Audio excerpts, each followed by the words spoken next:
So আমরা শুরু করি রেহনুমা, যেখান থেকে আপনার বলতে ইচ্ছে করে প্লিজ। আচ্ছা, প্রথমে আমি শুরু করি আমার ছোটোবেলা থেকে।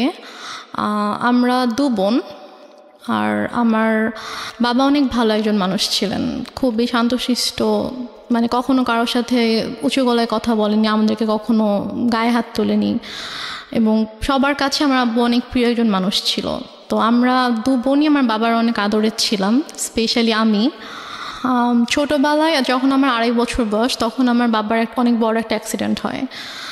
আব্বু অলমোস্ট 11 মাসের মতো হসপিটালে ছিলেন।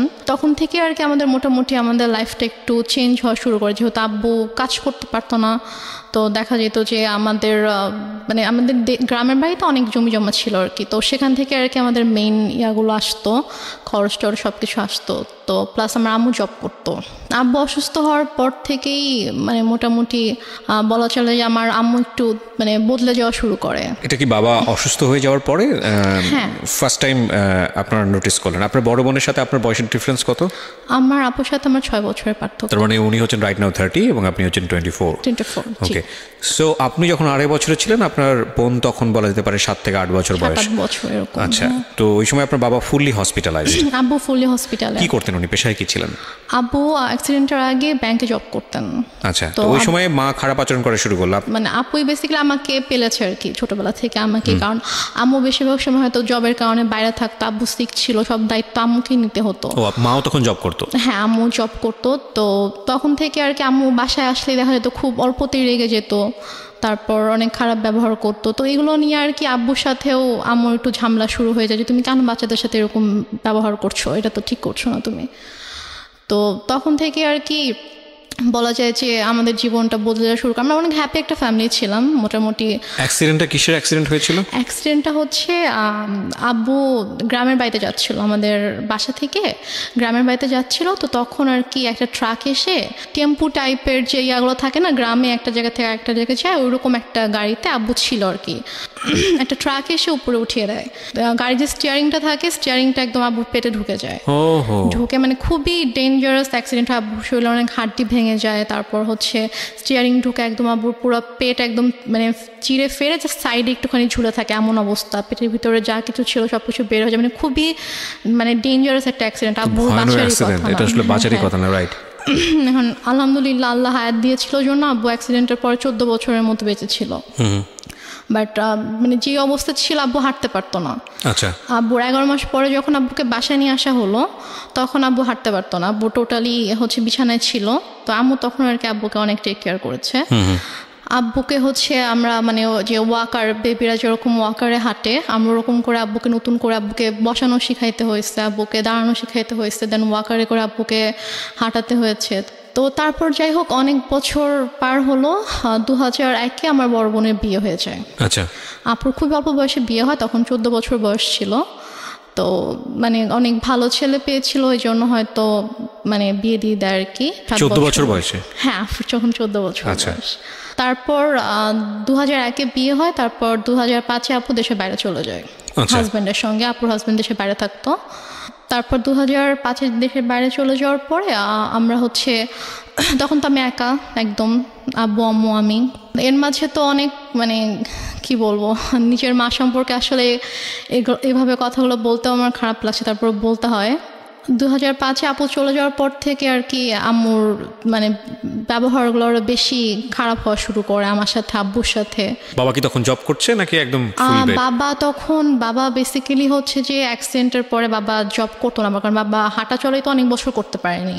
তারপর কি বাবার হচ্ছে যে কিছু মানে জায়গায় হয়তো টাকা দেওয়া ছিল বিজনেসের ইয়াতে, ওখান থেকে কিছু আসতো, ওখান থেকে আসতো, প্লাস বাড়ি থেকে আসতো, ওভাবেই আর কি আমাদের সংসার চলছিল।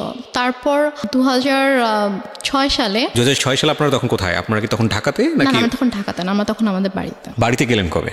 বাড়িতে গিয়েছি আমরা হচ্ছে 1 বছর একটু বেশি সময় হচ্ছে ঢাকায় ছিলাম। আচ্ছা, তারপর হচ্ছে তখন থেকে আমরা বাড়িতে মানে 96-এর কি মাসে অ্যাক্সিডেন্ট করেছিল সেটা আমার মনে নেই, বাট আমরা হচ্ছে 13-14 মাসের মতো ঢাকায় ছিলাম। তারপরে আর কি আমরা বাড়িতে চলে যাই। বাড়ি কোথায় চলে গেলেন?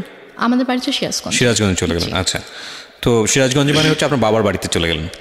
না, আমাদের বাসা, আমরা যে বাসাটা তখন আমরা ভাড়া থাকতাম, ভাড়া থাকতাম ওখানে। সো 1 বছর বাবার এখানে থেকে ট্রিটমেন্ট করাতে হয়েছে বাবাকে শুধুমাত্র? তারপর আমরা সিরাজগঞ্জে চলে যাই, তো ওখানে আমাদের বাসা ছিল, ওখানে আমরা যাই, গিয়ে ওখানে থাকি আর কি। আম্মু কিছুদিন পরে হচ্ছে জয়েন করে, আম্মু আগেও জব করতো, ওই সেম জবটাতে আম্মু আর কি জয়েন করে। আচ্ছা। আর আব্বু হচ্ছে ওই টুকটাক মানে বেশি তো হাঁটাচলা করা নিষেধ ছিল, বলেছিল যে যতটা সম্ভব রেস্ট নিতে। তো আব্বু এরকম মানে জবে আর যাওয়া হয়নি, তো টুকটাক বিজনেস করতে ভাবে চলতো আর কি আমাদের। তো তারপর হচ্ছে 2006 সালে একটা ঘটনা আমি দেখি আর কি, মানে আমি ঘুমাচ্ছিলাম, তো ঘুম থেকে উঠে আমি যখন আম্মুর মানে বেডরুমের দিকে যখন আমি গেলাম, তো গিয়ে আর কি আমি খুবই আপত্তিজনক একটা আমি দেখি। সো তারপর থেকে আর কি আমার আম্মুর প্রতি আপনার বাবা কোথায় তখন? আমার আব্বু তখন বাইরে ছিল। বাইরে বলতে? বাইরে হচ্ছে আব্বু ওই ব্যবসার কাজে আব্বু বাইরে গিয়েছিল, একটা শপ ছিল ওখানে আব্বুর, তো ওই শপে গিয়েছিল আর কি। আচ্ছা। সো আপনি যে আপত্তিকর অবস্থাটা দেখলেন, এটা কি বেসিক্যালি আপনি ফার্স্ট টাইম নোটিস করলেন এরকম? হ্যাঁ, আমি ফার্স্ট টাইম নোটিস করলাম এরকম কিছু। তো তখন আপনি স্কুলে পড়েন? তখন আমি মেবি ক্লাস 7-এ পড়ি। স্কুলে পড়েন? হাই স্কুলে পড়েন? স্কুলে পড়ি তখন আমি।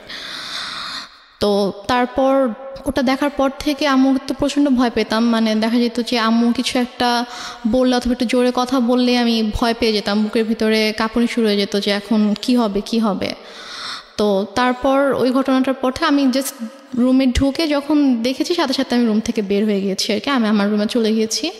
তো তার কিছুক্ষণ পরে আম্মু এসেছে আমার রুমে, তো এসে আমাকে বলছে যে যা দেখেছো সেটা যেন বাবাকে না বলা হয়, যদি বলো তাহলে কিন্তু তোমার খবর আছে। আচ্ছা, মানে মা আপনাকে সবসময় এই ধরনের শাসনই করতো? শাসনই করলো বিষয়টা নিয়ে? আচ্ছা, শাসনই করলো। তারপর আমি তো আমি আগে বলেছি যে আমি প্রচণ্ড ভয় পেতাম আম্মুকে, তো আমি আর কিছু বলি না, বাবা আসার পরও কিছু বলি না। তো তারপর এভাবেই চলছিল। এরপরও আরও কয়েকবার আমি এরকম ঘটনা আমার চোখের সামনে হয়েছে, কারণ ওই দিনে আমি দেখার পর থেকে আসলে আম্মুরও একটা ভয় কেটে যায় যে হ্যাঁ, আমি তো বাবাকে কিছু বলিনি, আমি কিছু বলবো না। তো আমার সামনে এরকম ঘটনা আরও অনেকবার হয়েছে, বাট আমি বাবাকে কিছু বলতে পারিনি আর কি। তো তারপরে গিয়ে আমরা 2007 সালে আমরা নিজেদের বাসা করি। তো সিরাজগঞ্জে, হ্যাঁ, নিজেদের বাসা করার পরে ওখানে আমরা শিফট হই। তো তারপর 2009 সালে হঠাৎ করে একদিন আমার আব্বু প্রচণ্ড অসুস্থ হয়ে যায়। মে মাসের 26 তারিখ ছিল, 25 তারিখ রাত 8টার দিকে হঠাৎ করে, তখন প্রচণ্ড ঝড় বৃষ্টির সময় ছিল, তো প্রচণ্ড বাইরে বৃষ্টি হচ্ছিল, ডক্টরের কাছে যাবো সেরকম সিচুয়েশন ছিল না। তো হঠাৎ করেই 9টা থেকে প্রচণ্ড ব্যথা শুরু হয়ে যায় আব্বুর। তো আমি ফোন করছিলাম হসপিটালে যে অ্যাম্বুলেন্স পাঠানো যাবে কিনা, তো ওরা বলতেছে আমাদের কাছে কোনো অ্যাম্বুলেন্স এখন নেই, কোথাও একটা অ্যাক্সিডেন্ট হয়েছিল, তো ওখানে গিয়েছে সব অ্যাম্বুলেন্স আর কি। কোনো হসপিটালেই কোনো অ্যাম্বুলেন্স অ্যাভেলেবেল ছিল না। তো এদিকে মানে আমার মা কিন্তু পাশের রুমে ছিল, কিন্তু তাকে আমি বারবার ডাকছি যে আব্বু প্রচণ্ড খারাপ লাগছে, তুমি আসো, আমি তো কিছু বুঝতে পারছি না। বলছে আমি গিয়ে কি করব, আমার কি করার আছে। তো এভাবে আর কি রাত কেটে যায়। প্রায় যখন 2:30 বাজে, তখন আব্বু বলে যে আমার একটু ভালো লাগতেছে, তো তুমি তোমার রুমে যাও, গিয়ে ঘুমিয়ে পড়ো, আমরা সকাল হোক তখন আমরা ডক্টরের কাছে গিয়ে আমরা দেখিয়ে আসবো, চিন্তা করো না। বাট আমি বুঝতে পারছিলাম যে আব্বু আসলে আমাকে এমনি বলছে, কারণ আমি খুব টেনশন করছি, আমি আব্বুর পাশে বসে আছি, ইভেন আমি কান্নাও করছিলাম। তো তারপর আব্বু বললো যে তুমি রুমে যাও, গিয়ে ঘুমাও, আমি সকালে তোমাকে ডেকে দিব, তারপর আমরা ডক্টরের কাছে যাব। মানে আমার আব্বু এত কষ্ট পাচ্ছিল, আমি বারবার আম্মুর কাছে গিয়ে রিকোয়েস্ট করছিলাম যে তুমি একটু আসো, তুমি আব্বুকে দেখো, বাট আম্মু আসছিল না। তার আগে কি আপনার আব্বু আম্মুর মধ্যে কোনো ঝগড়া দেখেছেন? কোনো ঝগড়া হয়নি। কোনো ঝগড়া হয়নি। আমি তো আপনাকে প্রথমে বলেছি আমার আব্বু খুবই শান্ত একজন মানুষ ছিলেন, সে মানে কারোর সাথে কখনো কোনো ঝগড়া করতো না। লাইক আম্মু যদি কখনো রাগারাগিও করতো, চিল্লাফাল্লা করতো, আব্বু কিছু বলতো না, আব্বু চুপ হয়ে থাকতো। তারপর আমি আমার রুমে চলে যাই। তো হঠাৎ করে প্রায় 10-15 মিনিট পরে আব্বু চিৎকার করে আমাকে ডাকে। তো আমি ছুটে আব্বুর রুমে যাই। তো রুমে যাওয়ার পরে দেখি যে আব্বু বলতেছে আমার খুব খারাপ লাগছে, তুমি আমাকে বারান্দায় নিয়ে যাও। আচ্ছা। তো আমি আব্বুর রুম থেকে আব্বুকে ধরে বারান্দায় নিয়ে আসি। তো আব্বু যখন থেকে ব্যথা শুরু হয় তখন থেকে আব্বু জাস্ট বুকে হাত দিয়ে রেখেছিল, যেখানে ব্যথা করছিল। আব্বু বসতে পারছিল না, শুতেও পারছিল না, আতশোয়া হয়েছিল বিছানায়। তুমি আব্বুকে ধরে বারান্দায় নিয়ে যাওয়ার পরে আব্বুকে চেয়ারে বসিয়ে দিই। তো তারপর আব্বু বমি করে দেয়। তো বমি হচ্ছিল, তো মানে তখন আমি কান্না করতে করতে আম্মুর কাছে যাই যে আম্মু আসো, আব্বু তো বমি করছে, মরে যাক আমার কি, আমি পারবো না যেতে, আমাকে ডাকবা না। এটা আপনার মা বলে? আমার মা বলে। আচ্ছা। তখন আমি খুব কষ্ট পাই, কারণ মার্চে আমি বাবার খুব কাছে ছিলাম, বাবাকে প্রচণ্ড ভালোবাসতাম। এখানে একটা বিষয় বলি প্রিয় শ্রোতা, আমি বারবারই বলছি, আজকে যে ধরনের ডিসক্লেমার আমরা দিয়েছি সেই ডিসক্লেমারের জায়গায় আমার আরও বেশ কয়েকটা কথা বলার আছে আজকের অনুষ্ঠানে। আজকেই ওর যে গল্পটা, সেই গল্পের পুরোটা জুড়েই থাকবে ওর মাকে নিয়ে বলা অনেক কষ্টজনক অনেক কথাবার্তা। আমাদের সমাজে কিংবা আমাদের পুরো পৃথিবীতে যদি বলি, মা হচ্ছেন এমন একটি ক্যারেক্টার, মা হচ্ছেন এমন একটি স্বর্গীয় গিফট সন্তানের জন্যে, যেখানে কোনো লজিকই খাটে না। মা যা মা তাই, এখানে অন্য কোনো কিছু বলার সুযোগ নেই। সুতরাং আজকের এই পার্টিকুলার বিষয়কে কেন্দ্র করে আপনি আইদার পজিটিভ আইদার নেগেটিভ কোনো কিছুই ভাববেন না মার এই বিষয়টাকে নিয়ে। আমি বারবার আপনাদেরকে সতর্ক করছি। আপনারা বরং ভাবুন এটা, যে একটা মেয়ে পরিবারে এই ধরনের পরিবেশের মধ্যে বড় হয়ে সে আজকে কোথায় দাঁড়িয়ে আছে, কীভাবে ফাইট করছে। কারণ এই পার্টিকুলার একটা মাকে দিয়ে সমাজের অন্য সকল মাকে চিন্তা করার কোনো সুযোগ নেই। চিন্তা করতে গেলে আপনার এই গল্পটাকে ফেক মনে হবে, এক। আর দুই নম্বর যেটা, সেটা হচ্ছে আপনি চিন্তা করতে গেলে ভয়ানক রকমের কষ্ট পাবেন। তবে হ্যাঁ, আমি ডেফিনেটলি শিওর যে আজকের এই গল্প শুনে অনেকেই হয়তো বা তার নিজের জীবনের গল্পটা খুঁজে পাবেন। কারণ এই ধরনের বিষয়গুলো মিডিয়াতে এত বড় হাইলাইট করা, এত বড় স্পেস দিয়ে মানুষকে সচেতন করা, মানুষকে ইন্সপায়ার করা, এটা আসলে রেডিওতেই ফার্স্ট হয়েছে। সো সেই জায়গা থেকে আমাদের জন্য এটা অনেক বড় একটা চ্যালেঞ্জ। আমি বারবার ইন্টারাপ্ট করছি আপনাদেরকে এই একটা জিনিস বোঝানোর জন্যে, গল্পের ক্যারেক্টারের কোনো পার্টিকুলার বিষয় যেটা আপনার মধ্যে নেগেটিভ কনসিকুয়েন্স তৈরি করে ওটাকে ফোকাস না করে বরং এই মেয়েটার স্ট্রাগলটাকে ফোকাস করবেন প্লিজ। ওকে, হ্যাঁ। তারপর আমি মাকে ডাকতে চাইনি। তো তারপর আব্বু পরপর 3 বার বমি করেছে। তো বমি করার পরে তারপর আব্বুকে নিয়ে আবার রুমে নিয়ে গিয়ে বিছানায় শুয়ে দিলাম। তারপর আব্বু আমাকে মানে হাত জোড় করে মানে আমাকে বলছে যে আমাকে মাফ করে দিও। আমি বলছি তুমি এভাবে কেন কথা বলছো? বলছে যে আমি তোমার জন্য কিছুই করতে পারলাম না। মানে আমি তখন এতটাই মানে আমি তো কিছু বুঝতাম না তখন। আমি যদি এখন যদি থাকতাম ওই সিচুয়েশনে, আমি হয়তো বুঝতে পারতাম যে আব্বু হয়তো আর বেশিক্ষণ থাকবে না, এই জন্য ওইভাবে বলছে। বাট তখন আমি বুঝিনি আসলে। তাই বলছে এভাবে কথা বলো না বাবা, তুমি ঠিক হয়ে যাবা, ভাই আসবে একটু পরে, তোমাকে হসপিটালে নিয়ে যাবো, তুমি ঠিক হয়ে যাবা, কিছু হবে না। তো তারপর ভাইয়া 5টার দিকে, ভাইয়া মেবি 4টার দিকে বাসা থেকে বের হয়। ওর বাসা থেকে তখন ঝড় বৃষ্টি থেমে গেছে, বাট স্টিল কোথাও অ্যাম্বুলেন্স নেই। তো ভাইয়া হেঁটে হেঁটে রাত 4টায় স্বাভাবিকভাবে একটা ছোট শহরে। ভাইয়াটা কোন ভাইয়া ছিল? ভাইয়া ওই যে আমি বললাম যে একটা কাজিনকে ফোন করছিলাম সে রাত থেকে। 4টা মানে কি ভোর 4টা? ভোর 4টা, হ্যাঁ। তো ভোর 4টায় ভাইয়া বাসা থেকে বের হয়ে যায়, হচ্ছে হসপিটালে যায়, সে কোনোভাবে কোনো অ্যাম্বুলেন্স ম্যানেজ হয় কিনা। এই সময়ের মধ্যে মা আসেনি রুমে? মা একবারও আসেনি। আচ্ছা। পরে একটা রিক্সায় আমি উঠি, আর একটা রিক্সায় বাবাকে নিয়ে ভাইয়া উঠে আব্বুকে হসপিটালে নিয়ে যাই। তো নিয়ে যাওয়ার পরে ওখানকার ডক্টররা চেক করার পরে বলছে যে একটা মাইনর স্ট্রোক হয়েছে। আচ্ছা। বাট যদি সময় মতো আনতে পারতাম হয়তো অবস্থা এখন খুবই মানে একটু ক্রিটিক্যাল হয়ে গেছে। হ্যাঁ আমরা দেখছি, বাট যদি রাতে আনতে পারতেন। জিজ্ঞেস করেছে যে কখন থেকে এরকম হচ্ছে। তো যখন আমি ডিটেল বললাম ডক্টরকে, তখন বলছে যে রাতে আনা উচিত ছিল। তো বললাম আসলে রাতে এরকম সিচুয়েশন ছিল না যে আমি হসপিটালে নিয়ে আসবো আব্বুকে। তো তারপর ইসিজি করা হলো, সব চেক আপ করা হলো আব্বুকে। আব্বু সারা রাত তো ঘুমায়নি, তো আব্বুকে ঘুমের ইঞ্জেকশন দেওয়া হলো ঘুমানোর জন্য। তো 6:30টার দিকে আমি আম্মুকে ফোন করলাম, আব্বুর ফোনটা আমার কাছে ছিল। তো আমি আম্মুকে ফোন করলাম যে আম্মু এই ঘটনা, আব্বুর তো স্ট্রোক হয়েছে, তো ডক্টর এটা বলেছে। তো বলতেছে যে তুমি আমাকে কেন ফোন দিয়েছো, তোমার বাবা তুমি দেখো, আমাকে কেন বারবার ফোন দিয়ে বলতেছো? বলছে যে আম্মু আমি একা একা এখানে কী করবো, তুমি আসবা না? বলতেছে যে না আমি আসতে পারবো না। এখন টাকা পয়সার একটা ব্যাপার ছিল, কারণ আমি আসার সময় তো আমি কোনো টাকা পয়সা নিয়ে আসিনি। ভাইয়া আর কি হসপিটাল মেডিসিন যা কিছু লেগেছে ভাইয়া এনেছে। তো তারপর আমি আমাকে বললাম যে আমার তো টাকা লাগবে, হসপিটালে তো টাকা লাগবে। তো টাকা লাগবে, তুমি তোর বাবাকে বলো কোথায় টাকা রেখেছে, এসে নিয়ে যাও। আমি কিছু জানি না, আমাকে আর ফোন দিবা, আমাকে বিরক্ত করবা না। তো তারপর আমি আর মাকে ফোন দিই না, আমি আমার চাচুকে ফোন দিই।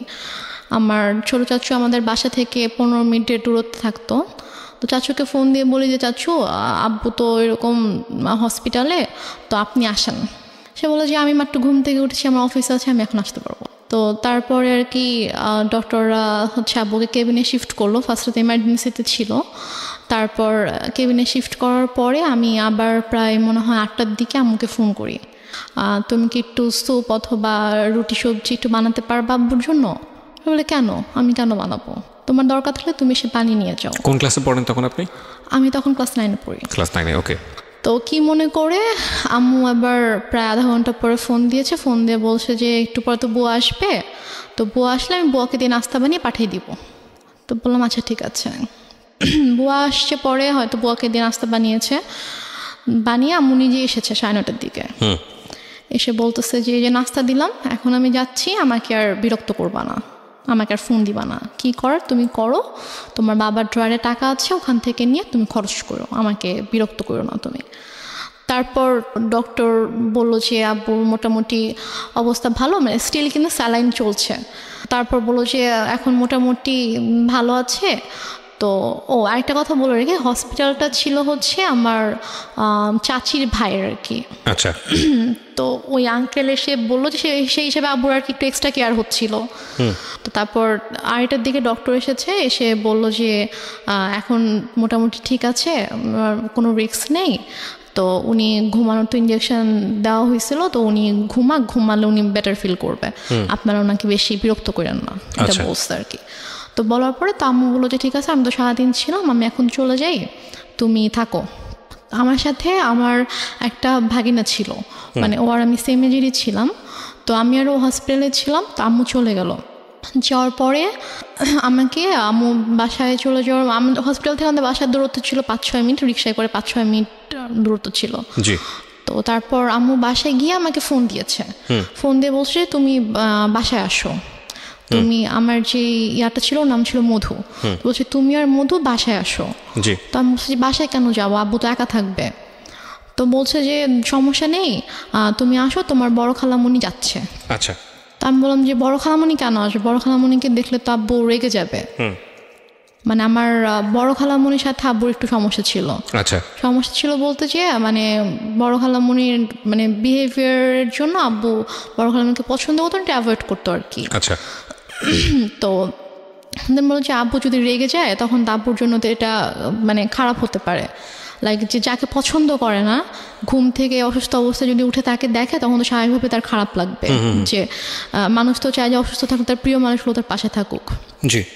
তো তারপর আমি বলি যে না, আমি আসবো না। তারপর আমাকে আম্মু মানে অনেক ফোর্স করে যে তুমি এখনই আসবা, এবং তোমার চিন্তা করার কিছু নেই, তোমার বড় খালামণি আব্বুকে টেক কেয়ার করবে, তারপর তুমি বাসায় থাকবা, আমি আবার ফ্রেশ হয়ে আমি যাব হসপিটালে। আমি এর মধ্যে বড় খালামণি চলে আসে। বড় খালামণির সাথে ছিল আমাদের একটা মামা, আম্মুর কাজিন ছিল। ওনারা আসার পরে আমি বাবা ঘুমাচ্ছিল, তো আমি গিয়ে বাবার কাছে গেলাম। তো গিয়ে বাবার মাথায় হাত রেখে আমি বললাম, বাবা তুমি কি ঘুমাচ্ছ? আব্বু একটু করে চোখ খুলেছে। তো খুলে বলছে, মানে ইশারা করে বলছে যে না, ঘুমাচ্ছি না। আম্মু তো আমাকে বাসায় ডেকেছে, আমি বাসায় যাচ্ছি, আমি গিয়ে চলে আসবো, বেশিক্ষণ থাকবো না, মা চলে আসবে, তুমি থাকো, আমি আসছি। তো আব্বু জাস্ট চোখ দিয়ে ইশারা করলো যে ওকে। তো দেন আব্বু একটু সাইডে ফিরে যখন ওদেরকে দেখেছে, তখন আর কি আব্বুর মানে এক্সপ্রেশনটা চেঞ্জ হয়ে গিয়েছে আর কি। তো যাই হোক, আমি তো চলে আসলাম বাসায়। এর মধ্যে আমি বাসায় আসার প্রায় 15-20 মিনিট পরে আমার খালা হচ্ছে আম্মুকে ফোন দেয়। ফোন দিয়ে বলে যে ভাইয়ের অবস্থা ভালো না, তুই তাড়াতাড়ি আয়।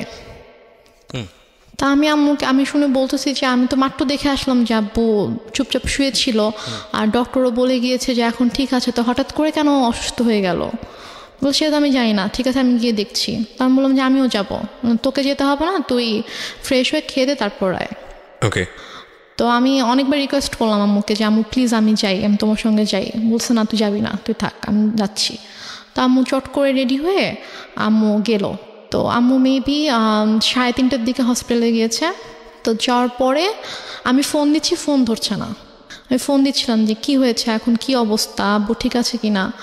তো যাই হোক, আমি মাত্র খেতে বসেছিলাম আর কি। তো খেতে বসার সাথে সাথে আম্মু আমাকে ফোন দিয়েছে, ফোন দিয়ে বলছে যে ড্রয়ারে টাকা আছে, সবগুলো টাকা নিয়েই হসপিটালে আয়। আমি বলছি কেন, আব্বুর কী অবস্থা এখন? বলছে হ্যাঁ, তোর আব্বুকে ঢাকা নিতে হবে, অবস্থা ভালো না, অক্সিজেন দিয়ে রাখছে, তোর আব্বুকে ঢাকা নিতে হবে, তুই টাকাগুলো নিয়ে, এখানকার তো বিল পে করতে হবে, ঢাকা গেলে টাকা লাগবে, তো তুই টাকাগুলো নিয়ে আয়। তা আমি আর খেতে পারলাম না। আমার এর মধ্যে আমার ভিতরে এত অস্থিরতা শুরু হয়েছে যে আমি কান্না শুরু করে দিয়েছি, যে আমার কেমন ওখানে প্রচণ্ড খারাপ লাগছিল। তো তারপর আমি টাকা নিয়ে চট করে বের হলাম। তারপর আমি হসপিটালে আসার পর দেখি যে আমার একজন চাচু বাসার হসপিটালের নিচে দাঁড়িয়ে আছে।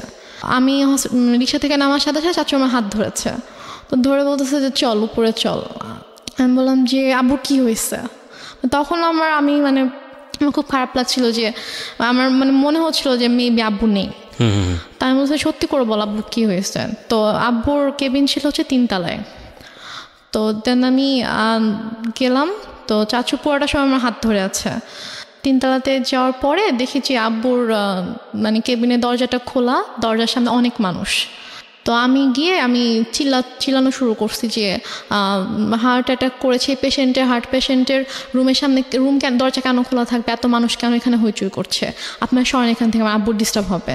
আমি এটা বলতে বলতে রুমে ঢুকে দেখি যে আমার মা খালা একটা বেডে বসে আছে, আর আমি দেখেছি আব্বু শুয়ে আছে। আমি তখনও খেয়াল করিনি যে আব্বুর মাথার নিচে যে বালিশ নেই, অথবা আমি স্যালাইন ট্যালাইন আমি কিছুই খেয়াল করিনি আর কি। আমার জাস্ট মনে হচ্ছে আব্বু নর্মালি শুয়ে আছে, কারণ ওইভাবে শোয়াই আমি দেখে গেছি আব্বুকে। তো আব্বুর মাথার কাছে হচ্ছে আমার চাচু বসে আছে, যে চাচুকে আমি সকালে ফোন দিয়েছিলাম, যিনি বলেছে অফিস আছে আমি আসতে পারবো না, উনি বসে আছে, চাচি এসেছে, উনি দাঁড়িয়ে আছে। তো আমি আব্বুকে দেখো, তখনও কিন্তু বুঝতে পারিনি যে আব্বু নেই। আমার বড় খালামণি হঠাৎ করে এসে আমাকে জড়িয়ে ধরে, তো জড়িয়ে ধরে আমাকে বলে যে কি একটা সর্বনাশ হয়ে গেল, তোরা তো এতিম হয়ে গেলি। উনি খুব জোরে চিৎকার করে করে কান্না করছে, আর উনি এভাবে বিলাপ করে করে বলছে কি সর্বনাশ হয়ে গেল, তোরা এতিম হয়ে গেলে এখন তোদের কি হবে। এটা যখন বলেছে তখন জাস্ট আমি আব্বুর দিকে তাকিয়ে তখন আমি খেয়াল করেছি যে আব্বুর মাথার নিচে বালিশ নেই। তো আমি নর্মালি আমি আর আমার আব্বু মৃত মানুষকে ভয় পেতাম আর কি। আমাদের বাসার আশেপাশে বাসায় যদি কেউ মারা যেত, আমার আব্বু ওই বাসার সামনে দিয়ে 40 দিন যেতাম না। আমাদের একটা ধারণা ছিল যে মানুষ মরে গেলে ভূত হয়ে যায়, তারা এসে ভয় দেখাবে। আব্বুর ওই ভীতিটা ছিল, আমারও ওই ভীতিটা ছিল। আমরা ওই দিক থেকে না গিয়ে অনেকখানি ঘুরে যেতাম। তো বাট তখন আমার কোনো আমার মধ্যে কোনো ওই ভয়টা অথবা ওরকম কিছুই নেই। আমি আব্বুর কাছে গিয়ে আমি আব্বুকে এভাবে ধাক্কা দিচ্ছিলাম যে আব্বু কী হয়েছে তোমার, তুমি উঠো তুমি। তো আমার অনেকে এসেছিল তখন, আমার চাচি গিয়ে আমাকে ধরলো, আমার আরেকটা ভাই এসে আমাকে ধরলো। তো আমি ভাইয়াকে ধরে চিৎকার করে করে কান্না করছিলাম।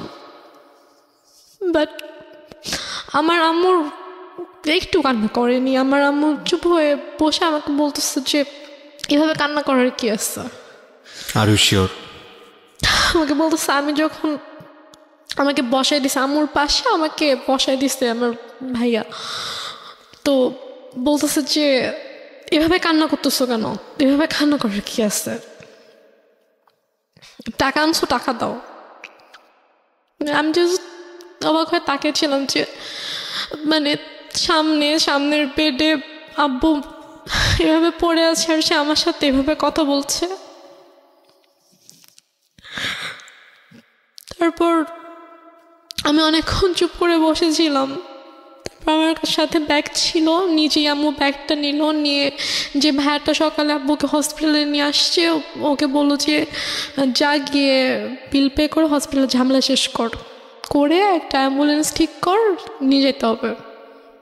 তো এর মাঝে আমার আপু ফোন করছে, আপু ঘুমায় ছিল, তো ঘুম থেকে উঠতে পরে ভাইয়া যখন বলছে যে আব্বু অসুস্থ হসপিটালে, তুমি আমাকে ফোন করো। আমার পাশে বসে ফোন ধরে বলতেছে যে তোমার আব্বুকে ঢাকায় নিয়ে যাচ্ছি আমরা। না, সেটা হয়তো আপনি ইজিলি ব্যাক করতে পারেন, সেই জন্যই সে বলেছে, পরে হয়তো সময় নিয়ে বলবে। আমি বলি এটা কেন বলেছে আমি শুনলে বুঝতে পারবেন। তো তারপর হসপিটালে আমিও গেলাম ভাইয়ার সাথে ফর্মালিটিস করতে। তো ও টাকা পে করার পরে তো ওদের আব্বুর যেটা ফাইল ছিল, লাইক হচ্ছে সকাল থেকে হচ্ছে যে টেস্টগুলো হয়েছে, প্রেসক্রিপশনস, এগুলোর একটা ফাইল থাকে। তো প্লাস হচ্ছে দুপুরে হচ্ছে ডক্টর রেফার করে দিয়েছিল ঢাকায় যে হসপিটালের ডক্টরের কাছে, মানে সব পেপারসের যে একটা ফাইল ছিল। তো হসপিটাল থেকে নর্মালি বিল পে করার পর ওই ফাইলটা তো দিবে। তো ভাইয়া যখন জিজ্ঞেস করেছে যে ফাইল কোথায়, তখন বলছে যে ফাইল তো এসে নিয়ে গিয়েছে। বলছে যে ফাইল কে নিয়ে গেছে, আমরা তো কেউ ফাইল নিইনি। তো বলেছে যে ডক্টর যখন রুমে গিয়েছে, অক্সিজেন যখন দেওয়া হয়েছে পেশেন্টকে, তখন আপনাদের একজন রিলেটিভ এসেছিল, এসে বলেছে যে অমুক কেবিনের অমুকের ফাইলটা ডক্টর চেয়েছে, আমরা তো দিয়ে দিয়েছি। তো উপরে গিয়ে ভাইয়া সবাইকে জিজ্ঞেস করলো ওখানে যারা যারা ছিল, তো সবাই বলতেছে যে না আমি তো নিইনি। তো ফাইলটা যাই হোক পাওয়া গেল না। তারপর অ্যাম্বুলেন্সে করে আব্বুকে আমাদের বাসায় নিয়ে আসা হলো। তো বাসায় নিয়ে আসার সাথে সাথে দেখি যে আম্মু ওদিকে ফোন টোন দিয়ে সব অ্যারেঞ্জমেন্ট করে ফেলেছে যে মানে যত তাড়াতাড়ি পসিবল মাটি দিতে হবে। বাট আপু যখন দেশের বাইরে চলে যায়, তখন আপু এভাবে বলে যায় যে মানে যদি কখনো মানে আব্বু হোক আম্মু হোক কেউ যদি মারা যায়, তাকে রেখে দিবা আমি না আসা পর্যন্ত, আমি আসবো দেখবো তারপর মাটি হবে। আপু এটা বলে গিয়েছিল। তো আপুর শ্বশুর বাড়িতে যখন জানানো হয় যে আব্বু মারা গেছে, তখন বলে যে ঠিক আছে আমরা আসছি, আপনারা ওখানে সব কিছু ঠিকঠাক করেন, ওনাকে গোসল করেন, তারপর আমরা ঢাকায় নিয়ে এসে ওনাকে মানে আপু শ্বশুর বাড়িতেও এটা জানতো, কারণ আপু শ্বশুর বাড়িতেও সেম কথাটাই বলেছে যে শ্বশুর শাশুড়ি ছিল। তো ওদের বলেছে যে মানে যারই কিছু হোক না কেন আমাদেরকে ছাড়া কিন্তু আপনারা মাটি দিবেন না, আমরা দেখবো। তো ওইভাবে আপুর শ্বশুরও ফোন দিয়ে বলে যে ঠিক আছে ভাইজানকে নিয়ে আসতে হবে ঢাকায়, নিয়ে এসে আমি ব্যবস্থা করছি। এখানে বারডেমে সম্ভবত ছিল, হিমাগার আছে, তো ওখানে বলো যে ওখানে রাখবো, আমি সব ব্যবস্থা করে আমি আসছি। বলছে না আপনাদের আসতে হবে না, যত তাড়াতাড়ি পসিবল মাটি দিয়ে দিব, নইলে মিন্টু বৃষ্টি আত্মা হচ্ছে কষ্ট পাবে, বেশিক্ষণ রাখা যাবে না। তো বলতেছে যে না, মানে আপুর কথা বলছে যে বৌমা তো বলে গেছে, তা আমাকেও বলে গেছে, তো আমি তো এটা পারবো না, আমি বৌমাকে কি জবাব দিব আপনি যদি মাটি দিয়ে দেন। সে বলতেছে না আপনাদেরও কষ্ট করে, এখন সন্ধ্যা হয়ে গেছে, আপনাদেরও এখন কষ্ট করে আসতে হবে না, আর আপনারা আসলে আসেন, বাট আপনারা আসার আগে আগে মাটি দিয়ে দিব। মানে আম্মু পুরো ক্রেজি হয়ে গিয়েছে মাটি দেওয়ার জন্য। তো আমার চাচুরা ফোন দিয়ে বলতেছে যে আমার আরেকটা চাচা গ্রামের বাড়িতে থাকে, তো আমার চাচা ফোন দিয়ে বলতেছে যে তুমি এখানে নিয়ে আসো, আমাদের পারিবারিক কবরস্থানে মাটি হবে। সে বলতেছে না আমি ওখানে নিব না, ওর এখানেই মাটি হবে। তো এগুলো নিয়ে আম্মু খুবই মানে রীতিমতো ঝগড়া করতেছে অনেক। আম্মু কিন্তু স্টিল মানে এক ফোঁটাও কান্না করেনি, একটুও কান্না করেনি। তো সে আমার চাচার সাথে ফোনে ঝগড়া করতেছে যে না আমি এখানে মাটি দিব, আপনাদের যদি দেখতে ইচ্ছা করে আপনারা এখানে আসেন, এসে দেখে যান। কোনোভাবে রাজি করাতে পারতেছে না যে না পারিবারিক কবরস্থানে তার মাটিটা হবে। ওইদিকে আপু বারবার ফোন করে বলতেছে যে তুমি একটু আব্বুর সাথে কথা বলায় দাও। তো বলছে এখন তো কথা বলতে পারবে না, এখন তো হচ্ছে যে কি অক্সিজেন দিয়ে রাখছে এটা সেটা এগুলো বলতেছে। বলছে যে ও আব্বুকে বলছে যে আমি এখন অ্যাম্বুলেন্সে। তো বলছে ঠিক আছে আব্বু কথা বলতে না পারলেও সমস্যা নেই, তুমি আব্বুর কানের কাছে ফোনটা নাও, আমি আব্বুর সাথে কথা বললে আব্বু বেটার ফিল করবে, আব্বুর ভালো লাগবে আমার ভয়েস শুনলে। সে বলতেছে না এখন না, আমি হসপিটালে যাই, তোমার সাথে কথা বলে দিব। তো এভাবে ওদিকে আপুকে এভাবে হ্যান্ডেল করতেছে, তারপর হচ্ছে আমার চাচার সাথে ঝগড়া করতেছে এবং মাটি দেওয়ার জন্য খুবই পাগল হয়ে গেছে। মানে আপনার কথা অনুযায়ী যদি আপনি সবকিছু মেনে নেই, তাহলে বলতে হবে যে সে এককভাবে সিদ্ধান্ত নিচ্ছে, একটা স্বেচ্ছাচারী আচরণ যেটাকে বলে, সে কারো কথাই শুনছে না। লাইক একজন মহিলার যে হাজবেন্ড মারা গেলে তার যেরকম বিহেভিয়ার থাকা উচিত ওরকম কিছু ছিল না। ওকে, অনেক বেশি ডেসপারেট ছিল to establish her decision. Yeah exactly. Okay, তো তারপর সবাই বুঝায় যে এরকম করার কিছু নেই, আপনি একটু শান্ত হন, যেহেতু তার বাবা মা ভাই সবার কবর ওখানে, সো ওনার ভাইরাও চাচ্ছে, ওনাদের কথাটা আপনাকে মানতে হবে। তো সবাই বোঝানোর পরে গিয়ে উনি আর কি বলে আচ্ছা ঠিক আছে। দেন আব্বুকে গোসল করানো হয়, করানোর পরে রাত 8টা 8টার দিকে সম্ভবত অথবা 8টার পরে আব্বুকে একটা ট্রাক নিয়ে আসা হয়। মানে আমাদের বাসা থেকে আমার দাদুর যে গ্রাম ওটা 1 ঘন্টার দূরত্ব ছিল আর কি। জি। তো ওখানে তারপর আমরা যাওয়ার জন্য মাইক্রো ট্রাক্টর সব কিছু অ্যারেঞ্জ করা হয়। তো আমি বলি যে আমি যাব, বলেন তোমাকে যেতে হবে না, আমাকে বাসায় রাখে। আর বাসায় আমার ছোটো খালামণি ছিল, আরও কে ছিল, তো ওদের কাছে আমাকে রেখে যায়। রেখে আম্মু চলে যায় ওদের সাথে গ্রামের বাড়িতে মাটি দেওয়ার জন্য। আচ্ছা।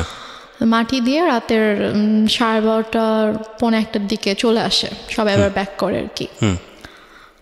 স্টিল আপুর সাথে সে কথা বলতেছে যে বাবা বেঁচে আছে, বাবা হসপিটালে। আপু বারবার ফোন দিয়ে বলছে যে কথা বলায় দাও, সে মানে বলাচ্ছেন আর কি। তো দেন মেবি 12:30 পৌনে 1টার দিকে আসলো বাসায়। তো আসার পরে তখন গিয়ে আপু শাশুড়িকে বলেছে যে আপনাদের আসতে হবে না, আমি যেহেতু মাটি দিয়ে দিয়েছি তাড়াতাড়ি, তো আপনারা সকালে আসেন, রিল্যাক্সে সকালে আসেন, এখন আসতে হবে না। তো তারপর ওরাও আসলো না।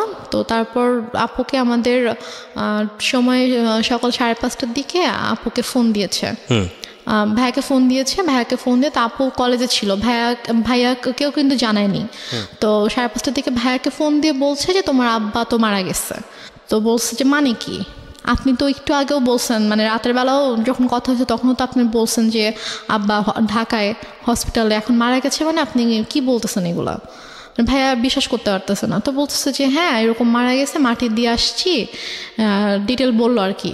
তো তাহলে আপনি কেন বিকেল থেকে বলছেন যে আপনি আব্বুকে ঢাকায় নিয়ে আসতেছেন, এগুলো কেন বলছেন, মিথ্যা কথা কেন বলছেন? পরে বলে যে তারপর বলছে যে আপনাদেরকে তো বলা হয়েছে যে কেউ মারা গেলে রাখতে, আমরা দেখবো তারপর মাটি হবে, তো আপনি কেন মাটি দিয়ে দিলেন? ভাই আম্মুর সাথে এভাবে কথা বলতেছিল। তো বলতেছে যে আমার ইচ্ছা হয়েছে আমি দিচ্ছি। এটা আপনার মা বলছে? আমার মা বলছে যে আমার ইচ্ছা হয়েছে আমি দিছি, এখন তো কিছু করার নাই। আপুর কথা বলছে যে ওকে জানাও, ও কোথায়? তো বলছে ঠিক আছে, ওকে আপনার জানাইতে হবে না, আমি ওকে জানাচ্ছি, আমি আমার ওয়েতে ওকে জানাবো। তো তারপর আপু কলেজে ছিল। তো আপু কলেজ থেকে আসার পর এর মধ্যে বাসায় হচ্ছে আপুর কিছু ফ্রেন্ডকে ভাইয়া ডাকে, ওরা সবাই আসে। তো আপু বাসায় এসে দেখে আপুর ফ্রেন্ডরা বাসায়, ভাইয়া বাসায়। তো আপু বলে যে কি হয়েছে তোমরা হঠাৎ করে বাসায় না জানিয়ে? তো বলে আসলাম আর কি। তো ওরা অনেক খাবার টাবার রান্না করে আনছে, তো আমার আপুকে খাওয়ানো দাওয়ানোর পরে তারপর আপুকে বলছে যে এরকম আব্বু তো মারা গেছে। তখন আপু খুব শকড, সে মানে কি, আমাকে তো বলা হয়েছে যে আব্বু হসপিটাল, আব্বু ঢাকায়, তাহলে আম্মু কেন মিথ্যা কথা বলছে? দেন আপু আম্মুকে ফোন করে বলে যে তুমি কেন মিথ্যা বললা, যাই হোক অনেক কথা। তো আম্মু বলে যে এরকম মৃত মানুষকে রাখতে হয় না, কষ্ট পায়, এগুলো নিয়ে আর কি অনেক ইয়া হয়। বাট তখনও আমি বুঝতে পারিনি যে আসলে ব্যাপারটা কি হয়েছে। তো এর মাঝে কথা ওঠে আব্বুর ওই ফাইলটা নিয়ে। এটা নিয়ে যখন কথা ওঠে যে ওই ফাইলটা কোথায়, আমার বড় খালার ছেলে হচ্ছে ডাক্তার। তো ভাইয়া এসে বলে যে আমি রিপোর্টসগুলো দেখবো, আমার কাছে মনে হচ্ছে যে ডাক্তারদের কোনো একটা অবহেলার কারণে, তো ভুল কোনো কিছুর কারণে এরকমভাবে খালু মারা গেছে, কিন্তু ফাইলটা মিসিং। হ্যাঁ, তো এই জন্য ওরা হসপিটাল থেকে ফাইলটা মিসিং করে দিয়েছে। ভাইয়ের ধারণা ছিল যে ডক্টরদের কোনো অবহেলার কারণে হয়তো এরকম হয়েছে। তো তারপর এটা নিয়ে মোটামুটি ভালো একটা ভাইয়া হসপিটালে গিয়ে ইনকোয়ারি করে। তো ওরা সেম রিপ্লাই দেয় যে আমাদের কোনো ফল্ট নেই, কেউ নিয়ে গিয়েছে, আপনাদের রিলেটিভের মধ্যে থেকে কেউ ফাইলটা নিয়ে গিয়েছে। আচ্ছা। তারপর তো আম্মুর এই ব্যাপারটা নিয়ে আসলে কোনো ইয়া ছিল না, যে বলতেছে যে তোদের এত বাড়াবাড়ি কেন করতেছিস, কি দরকার খামাখা, মারা গেছে, আল্লাহর জিনিস আল্লাহ নিয়ে গেছে, তো কেন ওদেরকে দোষারোপ করে তো লাভ নেই, খামাখা ফাইল হারাইছে, ফাইল দেখি এখন কি হবে, ওই ফাইল আর তো এখন কোনো দরকার নেই। তো তারপরও আর কি আমিও তখন ইয়া করি যে না আসলে এটা তো দরকার, ডক্টরদের কারণে হয়তো এরকম কিছু হয়েছে। তো তারপর গিয়ে আর কি এটাকে নিয়ে আর তেমন ইয়া হয়নি।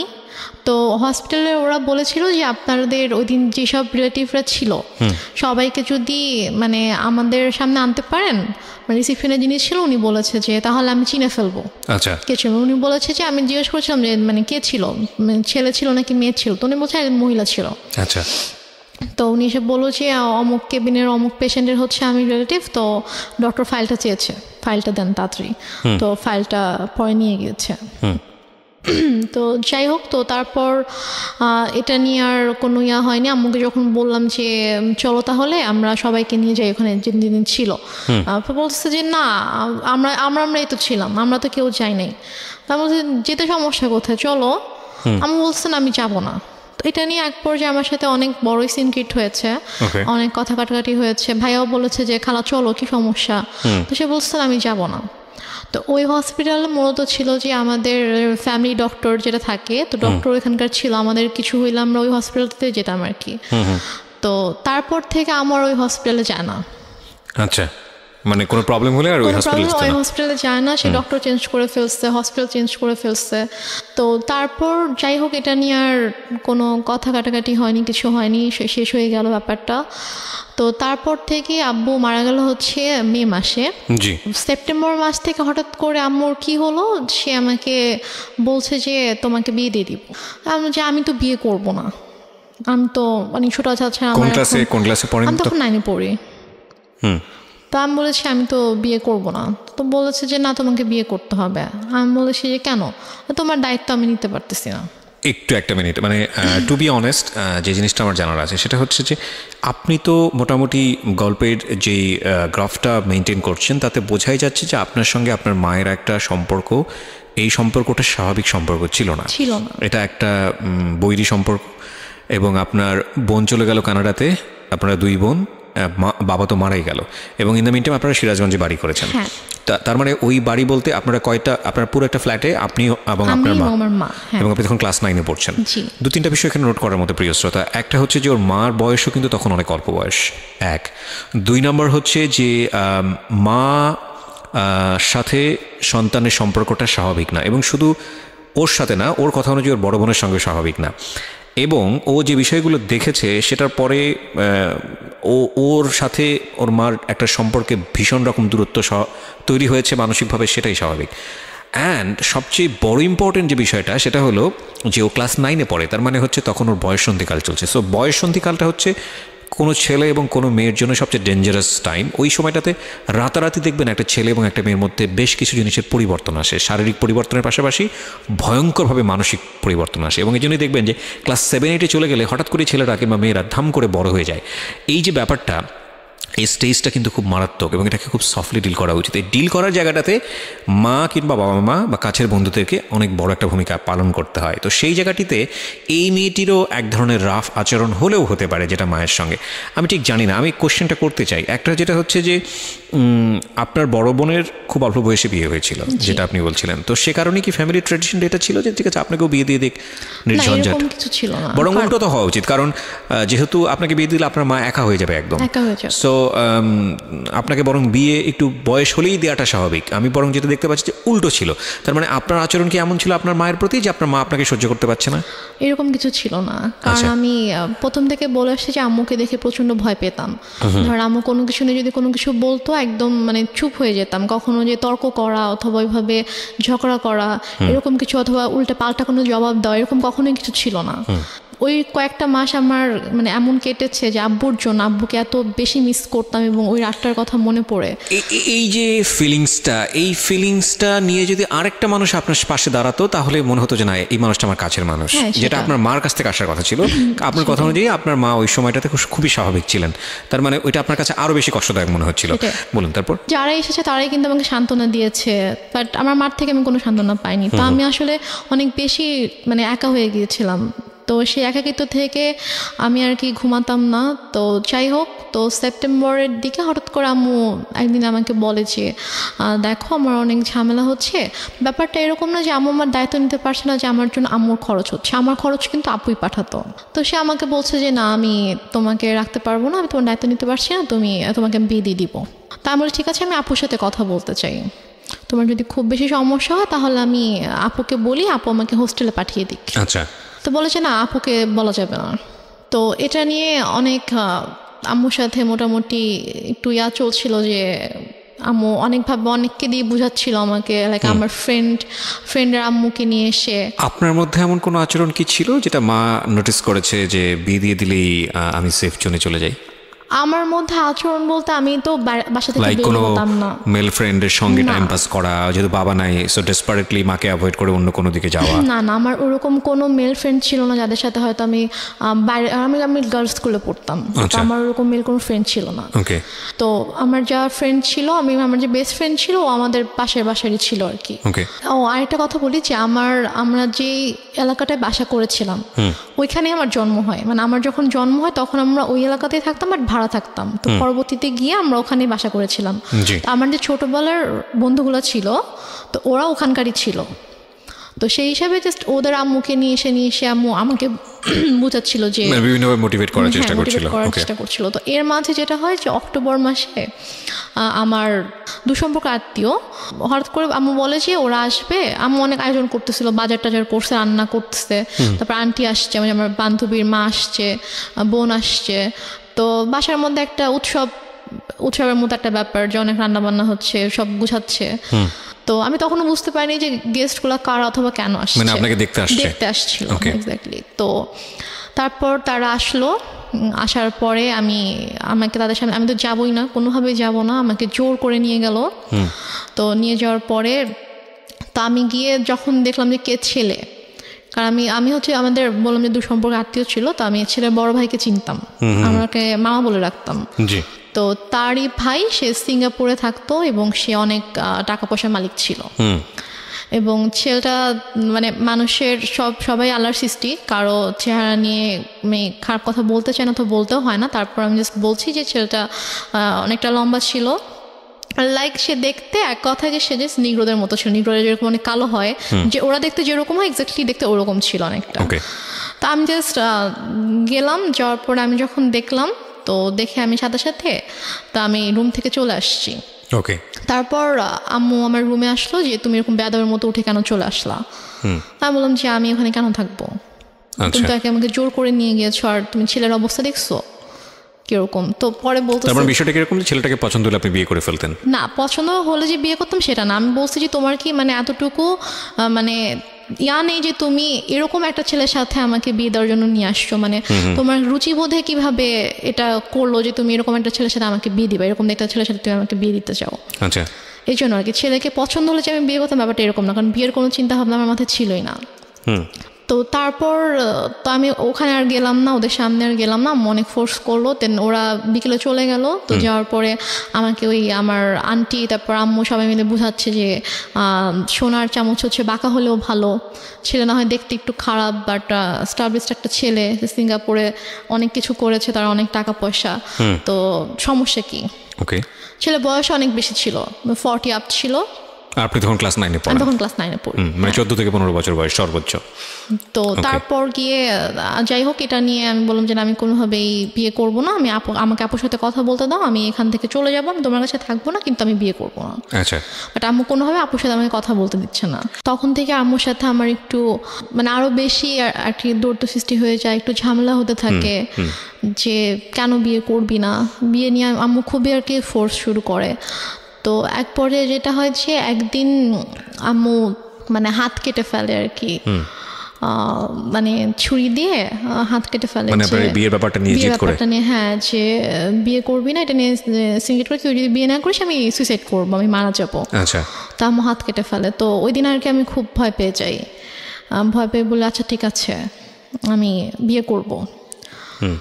তো তারপর আম্মু আবার ছেলে দেখতে শুরু করে। তো এর মাঝে আমার একটা বান্ধবীর হচ্ছে কাজিন, তো তার সাথে আমার দেখা হয়েছিল। তো সে আমাকে পছন্দ করতো, তো সে আমাকে বলেছিল, আমার বান্ধবীর মাধ্যমে সে আমাকে বলেছিল।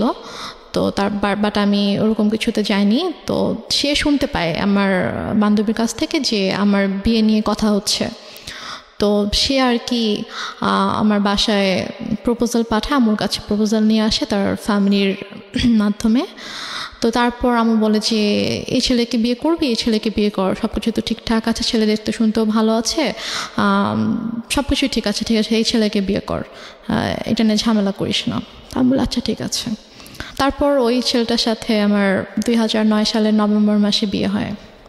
মানে এই ছেলেটা অ্যারেঞ্জ ম্যারেজই ছিল? অ্যারেঞ্জ ম্যারেজই ছিল। কি করতো ছেলেটা তখন হচ্ছে মানে ওদের ফ্যামিলি বিজনেস ছিল। এমনি এডুকেশন ওই সময়টাতে ওর? ও বিবিএ কমপ্লিট করেছিল। ওকে, আপনি ক্লাস 9-এ পড়েন? হ্যাঁ। ছেলেটাই বা আপনাকে বিয়ে করলো কেন বা রাজি হলো কেন? I don't know. সে আমাকে পছন্দ করতো, ইভেন আমার আগে থেকে পছন্দ করতো। তো আমাকে আমার বান্ধবীর মাধ্যমে বলেছিল যে ওকে আমার অনেক ভালো লাগে, ওকে একটু বল। তো আমার ফ্রেন্ড আমাকে বলেছিল যে ভাইয়া তোকে পছন্দ করে, তো মানে রিলেশনশিপে যাবি কিনা অথবা এরকম আমাকে বলেছিল। তা আমি বলেছি না, আমি এরকম কোনো কিছুতে যাব না। তো তারপর আর কি সে, এবং মানে মাঝে মাঝে হয়তো আমার ফ্রেন্ডের ফোনের মাধ্যমে তার সাথে আমার কয়েকবার কথা হয়েছিল, যে আবু মারা যাওয়ার পরে আর কি, যে ভাইয়া তোর সাথে কথা বলতে চেয়েছে। তো তারপর কথা হয়েছে, তো সে আমাকে অনেক পছন্দ করতো। আমারও ভালো লাগতো, আমারও যে ভালো লাগতো না সেটা না, কিন্তু আমি আসলে এরকমভাবে কোনো রিলেশনে যাওয়ানোর মতো অবস্থা ছিলাম না আর কি। তো যাই হোক, নভেম্বরের 28 তারিখে আমার বিয়ে হয়ে যায়। তারপর আমি ঢাকায় চলে আসি, ওরা সবাই ঢাকায় থাকতো। হাজব্যান্ডের নাম কি ছিল? ওর নাম ছিল শাহেদ। তো তারপরে আমরা ঢাকায় চলে আসার পরে আর কি, আমি ওদের ফ্যামিলি সবাই ছোট ছিলাম। মানে হচ্ছে ওর যে বড় বোনের, ওরা 3 ভাই 2 বোন ছিল, তো ওর বড় বোনের যে মেয়ে, ও আমার বড় ছিল। মানে আমাদের বাসায় সবার ছোট, সেই হিসাবে আমাকে সবাই খুব আদর করতো। তো ওরা মোটামুটি জয়েন্ট ফ্যামিলি ছিল, মানে বাবা মা, ওর বড় ভাই ভাবি, তাদের বেবি, প্লাস ও আমি, আমরা। তো ফার্স্টে আমি ওর বাসায় আসার পরে ওর ভাই যেটা করে, যে ওর মা একটু অন্যরকম ছিল। মানে ফার্স্টে সে আমাকে ওইভাবে অ্যাকসেপ্ট করতে পারেনি যে ছেলের পছন্দে বিয়ে করেছে, মানে ছেলে, মানে উনি আর কি বিয়ের একটু বিপক্ষে ছিল, যে উনি চায়নি যে ও আমাকে বিয়ে করুক, যে তুমি এমনি হুটহাট করে একটা মেয়েকে কীভাবে বিয়ে করতে চাও, তুমি বিয়ে করো না। তো বড় বলেছেন আমি বিয়ে করবো, আমার মেয়েটাকে ভালো লাগে, আমি বিয়ে করবো। তো এই জন্য আর কি উনি একটু আমার সাথে একটু অন্যরকম ছিল। তো তারপর যেটা হয় সেটা হচ্ছে যে ওর সবার ডিসিশন অনুযায়ী যে তোমরা কিছুদিন আলাদা থাকো। আলাদা থাকার পরে মাঝে মাঝে আম্মুর সাথে ওর দেখা হোক, ওর সম্পর্কটা একটু ইজি হোক, তারপরে তোমরা এসো। বাট প্রথমে যদি দেখো তোমরা এখানে কন্টিনিউয়াসলি থাকতে থাকো, তখন দেখা যাবে যে হয়তো আম্মা ওকে এখন একটু নিতে পারতেছে না ওইভাবে মেন্টালি, তো ওর সাথে হয়তো কোনো একটা মিসবিহেভ করে ফেললো, সেটা হয়তো খারাপ হবে। তো তোমরা আলাদা থাকো, তারপরে মাঝে মাঝে আসবা, আমরাও যাব, তারপর ঠিক হয়ে গেলে তখন চলে এসো এখানে। তো ওদের বাসা থেকে 2-3টা রোড পরে আর কি আমাদের জন্য একটা বাসা ঠিক করে। তো সে বাসাটায় আমরা ওখানে 2 মাসের মতো ছিলাম, প্রায় 2 মাসের মতো ছিলাম। তো এর মাঝে ওর আব্বু অনেকবার এসেছে আমাদের বাসায়, তারপর আমরাও যেতাম ওখানে। তো দেখা যায় ওনার সাথে আমি শপিংয়ে যেতাম, আম্মুর সাথে, শাশুড়ি মায়ের সাথে। তো ওনার সাথে আমার মোটামুটি ভালো একটা সম্পর্ক হয়ে যায় আর কি। তারপর উনি বলে ঠিক আছে তোমরা বাসায় চলে আসো। তারপর আমরা বাসায় চলে আসি সম্ভবত জানুয়ারি শেষের দিকে। তো বাসায় চলে আসার পরে তার মোটামুটি ভালোই কাটছিল। ওদের বাসার সবাই আমাকে খুব আদর করতো, যে আমি সবার ছোট ছিলাম, অনেক আদরের ছিলাম সবার।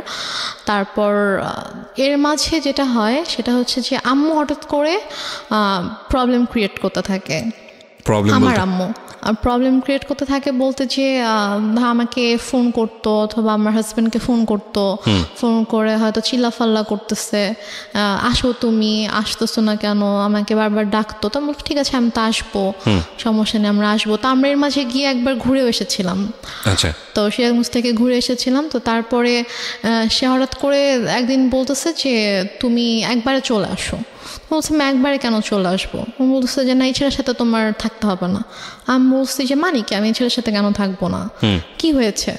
বলছে যে না, তুমি চলে আসো, আমি এই ছেলের সাথে সংসার করতে দিব না, তোমার ডিভোর্স করাই দিব, তুমি আসো, তুমি আসবা, পড়াশোনা করবা ঠিক মতো, আমার কাছে থাকবা, তুমি আসো।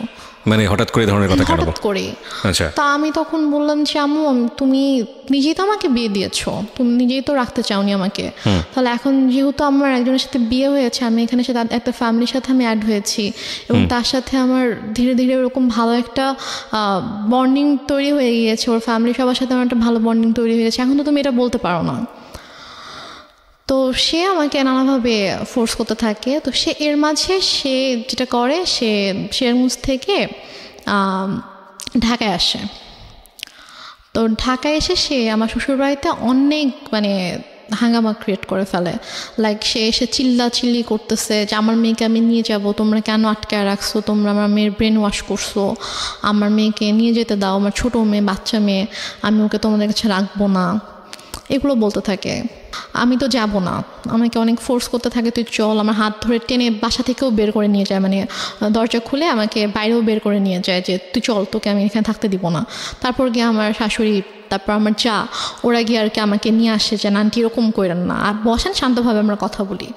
তো সে কোনোভাবে শান্ত হয় না, সে জাস্ট একটাই কথা, আমার মেয়েকে আমি রাখবো না। তারপর সে বলে যে না আমরা তোকে যেতে দিব না। তো সে অনেক তর্কাতর্কির পরে সে রাগ করে বাসা থেকে বের হয়ে যায়। বেরোর সময় বলে যায় যে এনি হাও আমি আমার মেয়েকে নিয়ে যাব। দেখো একটা কথা বলি রেহনুমা, আমি তুমি করে বলে ফেললাম কারণ তুমি আমার বয়সে অনেক জুনিয়র হবা। একটা যেটা হচ্ছে যে গল্প না বিশ্বাস করার জন্য একটা মজবুত ভিত্তির প্রয়োজন হয়। একটা হচ্ছে যে তোমার মা নিজেই ইন্সপায়ার হয়ে বিয়ে দিচ্ছে। বিয়ের কয় মাসের পরের এই ঘটনা? বিয়ের হচ্ছে 3 মাস পর। বিয়ের 3 মাসের মধ্যে এমন কি ঘটলো যে সেখান থেকে আবার তোমাকে নিয়ে আসতে চাচ্ছে? আমি মানে গল্পটা তো বিশ্বাস করতে হবে সামহাও। এটা ভাই আমি কথা বলতে থাকলে আপনি যখন আমার পুরো গল্পটা শুনবেন তখন আমি হয়তো বুঝতে পারবো, শেষ পর্যন্ত যখন আপনি শুনবেন তখন আপনি বুঝতে পারবেন যে প্রথম থেকে শেষ পর্যন্ত, মানে আমার বাবার মৃত্যু থেকে একদম আমার আজকের দিন পর্যন্ত কি ঘটেছে, কেন ঘটেছে, এটা আপনি নিজেই বুঝতে পারবেন। ফাইন। সো প্রিয় শ্রোতা, আমার মনে হয় একটু ধৈর্য ধরে আপনারা শুনুন। ওকে, বল। তো তারপরে আম্মু ওখানে এসে সিনকেট করার পর আমরা সবাই আর কি মানসিকভাবে একটু আপসেট হয়ে পড়ি। তো তারপর আর কি আমার শাশুড়ি বলে যে চলো আমরা কিছুদিন ঢাকার বাইরে থেকে ঘুরে আসি। তো আমার শ্বশুরবাড়ি ছিল ফেনীতে। তো তারপর আমরা ফেনীতে যাই, আমি কখনো যাইনি বিয়ের পরে ওদের গ্রামের বাড়িতে। তো তারপর আমাকে ফেনীতে নিয়ে যায়, আমি আমার হাজব্যান্ড শ্বশুর শাশুড়ি আমরা সবাই যাই। তো যাওয়ার পর ওখানে মোটামুটি ছোটোখাটো একটা অনুষ্ঠানের মতো করে আর কি, মানে বউ দেখানোর জন্য। তো তারপর ওখানে আমি আমার শ্বশুর শাশুড়ির সাথে 15 দিনের মতো ছিলাম। তো এর মাঝে যেটা হয়, আম্মু ওদের সব রিলেটিভস লাইক ওর চাচা চাচি মামা খালা ফুপু, মানে যত রিলেটিভ আছে সবার নাম্বার কিভাবে কালেক্ট করে ফেলে। কালেক্ট করে সবাইকে ফোন দিয়ে সে বলে যে শাহেদ ভালো না, ওর আমার মেয়ে ছোট একটা বাচ্চা মেয়েকে ও বিয়ে করে এখন ওকে টর্চার করতেছে, ওকে মারতেছে। তারপর আমার হচ্ছে চাচা শ্বশুরের ছেলেকে ফোন দিয়ে বলে যে উনি হচ্ছে পুলিশের ডিআইজি। তো ওনাকে ফোন দিয়ে কমপ্লেন করে যে আপনার ভাই আমার মেয়েকে টর্চার করে, আমি তো আপনাদের নামে মামলা করব। তো স্বাভাবিকভাবে সে যেহেতু মানে আইনের একজন তো সে বলে যে আমি যতটুকু জানি আমার ভাই এরকম কিছু করার কথা না, ঠিক আছে আপনি যেহেতু আমার কাছে কমপ্লেন করেছেন আমি ব্যাপারটা দেখব। তো উনি তারপর আমার হাজব্যান্ডকে আমার শ্বশুর শাশুড়িকে মানে ওনাদের সাথে কথা বলে যে কি হয়েছে। তখন বলতেছে যে তুমি আমাদের কথা বিশ্বাস করবো না, তুমি বৌমার থেকে শুনো যে মানে আমাদের কোনো দোষ নেই অথবা আমরা কিছু করি না, ওর মাই এরকম সিন ক্রিয়েট করতেছে, ওর মা একটু অন্যরকম, ওর মাই এরকম ঝামেলা করতেছে, ওর থেকে শুনো। তো ভাই আমার সাথে কথা বলার পর ভাইয়াকে বলি যে ভাইয়া এরকম কোনো সমস্যা নেই, শাহেদ আমার সাথে কোনো খারাপ ব্যবহার করেনি, আমাকে কখনো মারেনি, আর ওর সাথে আমার অনেক ভালো সম্পর্ক, কিন্তু আম্মু চাচ্ছে না যে আমি ওর সঙ্গে থাকি, এই জন্য আম্মু এরকম সিনক্রিয়েটগুলো করছে, আপনি কিছু মনে করেন না, আমি খুবই সরি আমার মার পক্ষ থেকে। এবং ওদের ফ্যামিলি সবার কাছে আমি খুব মানে সরি বলি যে আমার জন্য আপনাদেরকে এত কিছু সহ্য করতে হচ্ছে। মানে ওদের কাছে কন্টিনিউয়াসলি সবার থেকে ফোন আসতে থাকে, ওদের সব রিলেটিভসরা ওদেরকে ফোন দেয় যে কি তোমরা নাকি বউ আটকায় রেখে বউকে পিটাচ্ছ। তো সে যেটা করে যে ওদের মানে বাসার যে থানা ছিল ওই থানায় ফোন করে, থানার ওসিকে ফোন দিয়ে বলে যে অমুক মানে অ্যাড্রেস বলে যে অমুক বাসার মধ্যে আমার মেয়েকে আটকে রাখছে, আমার মেয়েকে আমার কাছে আসতে দিচ্ছে না, আমার মেয়ে অনেক কান্নাকাটি করতেছে আমাকে ফোন দিয়ে, আপনারা প্লিজ ওখানে যান, গিয়ে আমার মেয়েকে আমার কাছে পাঠিয়ে দেন। তখন ওরা বলে যে এটা তো অমুক স্যারের বাড়ি, তো স্যারের ফ্যামিলিতে তো এরকম হওয়ার কথা না, আমি আপনার কথা বিশ্বাস করতে পারছি না, ঠিক আছে আমাকে এটা দেখতে হবে। তো উনি দেন আমার ওই যে ভাসুরকে ফোন করে, ডিআইজি যিনি ওনাকে ফোন করে বলে যে স্যার এরকম একজন ফোন দিয়েছিল, এখন আমি কি করব, আমি কি যাবো আপনাদের বাসায়? তখন বলে যে আমার বাসায় যাওয়ার কোনো দরকার নেই, উনি আমাকেও ফোন দিয়েছিল, আমি কথা বলেছি, এরকম কিছু নেই, তুমি চাইলে যেতে পারো, গিয়ে আমার ভাইয়ের বোর কাছ থেকে শুনে আসতে পারো যে এরকম কিছু হয়েছে কিনা। তো সে বলে না স্যার আমি এটা দরকার মনে করছি না, তো উনি আর আসে না। তো তারপর গিয়ে তো ওই ভাইয়া যখন জানায় আমার হাজব্যান্ডকে, তখন ও বলে যে অনেক হয়েছে, মান সম্মান নষ্টের একটা লিমিট থাকে, ফ্যামিলি সবার সামনে তো করেছিল, এখন এখানেও করছে। তো তুমি একটা কাজ করো, যেহেতু উনি মা যেহেতু এত করে চাচ্ছে তুমি ওনার কাছে গিয়ে থাকো, তুমি যাও, তুমি গিয়ে তার কাছে গিয়ে একটু বোঝা বলো যেরকম কেন করতেছে, তুমি কিছুদিন তার কাছে থাকো, থাকলে হয়তো তার ভালো লাগবে। আচ্ছা, এটা বলে সে? হ্যাঁ, এটা বলে। তো বলে সে, ও ঢাকায় ছিল, আমি ফেনীতে ছিলাম, তো ঢাকা থেকে ফেনীতে আসে, এসে আমাকে ঢাকায় নিয়ে দেন একদিন পরে আমাকে সিরাজগঞ্জে দিয়ে আসে। আচ্ছা, আম্মুর কাছে। তো ওই যে আমি গেলাম, আমাকে আম্মু আর আসতে দেয় না, সে আমার হাজব্যান্ডকেও আসতে দেয় না, আমাকে বলে যে নিয়ে যাবো। 15-20 দিন ছিলাম, থাকার পর থেকে তো সবাই ফোন দিচ্ছে, শাশুড়ি ফোন দিচ্ছে, শ্বশুর ফোন দিচ্ছে যে ওকে পাঠান, ওকে নিয়ে আসুক। তো তারপর গিয়ে আমি আম্মুর কাছে থাকা শুরু করলাম। তারপর আমার হাজব্যান্ডের সাথে অলমোস্ট 3-4 মাসের মতো আমার দেখা হয়নি, কারণ আম্মু না আমাকে যেতে দিচ্ছিল ঢাকায়, না ওকে আসতে দিচ্ছিল। ও আসতে চলে বলতেছিল যে আমার কিন্তু ছোট মেয়ে, ওর কিন্তু 18 বছর হয়নি, নাবালক মেয়ে, আমি কিন্তু তোমার নামে মামলা করে দিব, এই ধরনের কথা বলে। হ্যাঁ, এই ধরনের হুমকি। কিন্তু যখন আপনাকে বিয়ে দেওয়া হয়েছিল সেই সময়টাতে পেপারে কি মা সাইন করেনি? না, মা সাইন করেনি। বিয়েটা কিভাবে হয়েছিল? বিয়েটা হয়েছিল বাসায় কাজী এসেছিল, তো কাজী বিয়ে পড়িয়েছিল, সাইনও নিয়েছিল, কাবির নামে সাইনও নিয়েছিল। তারপর ওখানে 4 জন সাক্ষীও ছিল, কিন্তু মার সাইন ছিল কিনা অথবা করেছিল কিনা সেটা আমার ঠিক মনে নেই। তো মনে হয় না মা সাইন করেছিল, কারণ পরে যখন আমি যখন পেপারস দেখেছিলাম তখন দেখেছি ওখানে জাস্ট সাক্ষীদের সাইন ছিল, আমার আর আমার হাজবেন্ডের সাইন ছিল। সাক্ষী ছিল ওর 2 জন আঙ্কেল ছিল সাক্ষী, আর আমার পক্ষ থেকে আমার একটা মামা আর আমার একটা ভাইয়া ছিল। ফাইন, এখানে একটা বিষয় জড়িত আছে। ওর ফ্যামিলি থেকে কি লোকজন এখানে এসেছিল? হ্যাঁ। তো ওর ফ্যামিলির পক্ষ থেকে ওর বাবা মা কেউ সাইন করেনি পেপারে? না, ওর বাবা মা আসেনি বিয়েতে। কেন আসেনি? বাবা মা আসেনি, বাবা তখন অনেক অসুস্থ ছিল, আর ওর মা তো রাগ করেছিল জন্য ওর মা আসেনি। Renuma, this is totally unbelievable, cause অসুস্থ হলে তো বিয়েটা পিছিয়ে যাওয়ার কথা।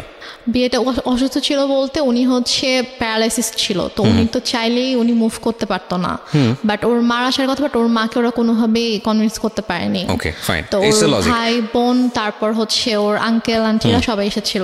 তো ওই ফার্স্ট রিলেটিভ যে হয় তারই তো সাইন করার কথা ডকুমেন্টসে। দেনমোহর কত ছিল? দেনমোহর আমার ঠিক মনে নাই, সম্ভবত 5 লাখ ছিল। আপনার ফার্স্ট বিয়ে, অথচ আপনার দেনমোহরটা মনে নাই, এটা মানুষ কিন্তু সহজভাবে নিবে না, কারণ it's a very sensitive story. That's why I am asking. এবং আপনার পক্ষ থেকে তো আপনার মার অবশ্যই সাইন থাকার কথা, যেহেতু আপনার মাই ইন্সপায়ার করছে বিয়েটা দেওয়ার জন্য, সো ওনারও সাইন নাই। তার মানে লজিক্যালি যদি আমি যাই, তাহলে এখানে ওনার বিয়েতে মত ছিল না, এটা প্রথম থেকেই বোঝা যাচ্ছে, যদিও আপনার কথা অনুযায়ী বিষয়টা একদম ডিফারেন্ট। ওকে, 3 মাসের মধ্যে এত বড় কি ঘটনা ঘটে গেল যে কারণে মা তাকে নিয়ে আসবে, যেটা আমি আপনাকে একটু আগে বলেছেন যে পুরো গল্পটা শুনলে হয়তো বা জিনিসটা পুরোটা বুঝে যাবে। ওকে, সো আমাদের এখানে একটা ডিলেমা তৈরি হচ্ছে প্রিয় শ্রোতা, বাট আমরা এখনই কোনো রেজাল্টে না যাই, আমরা একটু সামনের দিকে যাই, দেখি লজিক্যালি মেলে কিনা। হ্যাঁ, তারপর কি হলো? তারপরে ওদের ফ্যামিলি থেকে সবাই আম্মুকে ফোন করতো, আম্মুকে বোঝানোর চেষ্টা করতো যে আমরা আসি, সামনাসামনি কথা বলে ঠিক করার চেষ্টা করি যে দেখি ঠিক হয় কিনা, আপনি কেন এরকম করছেন।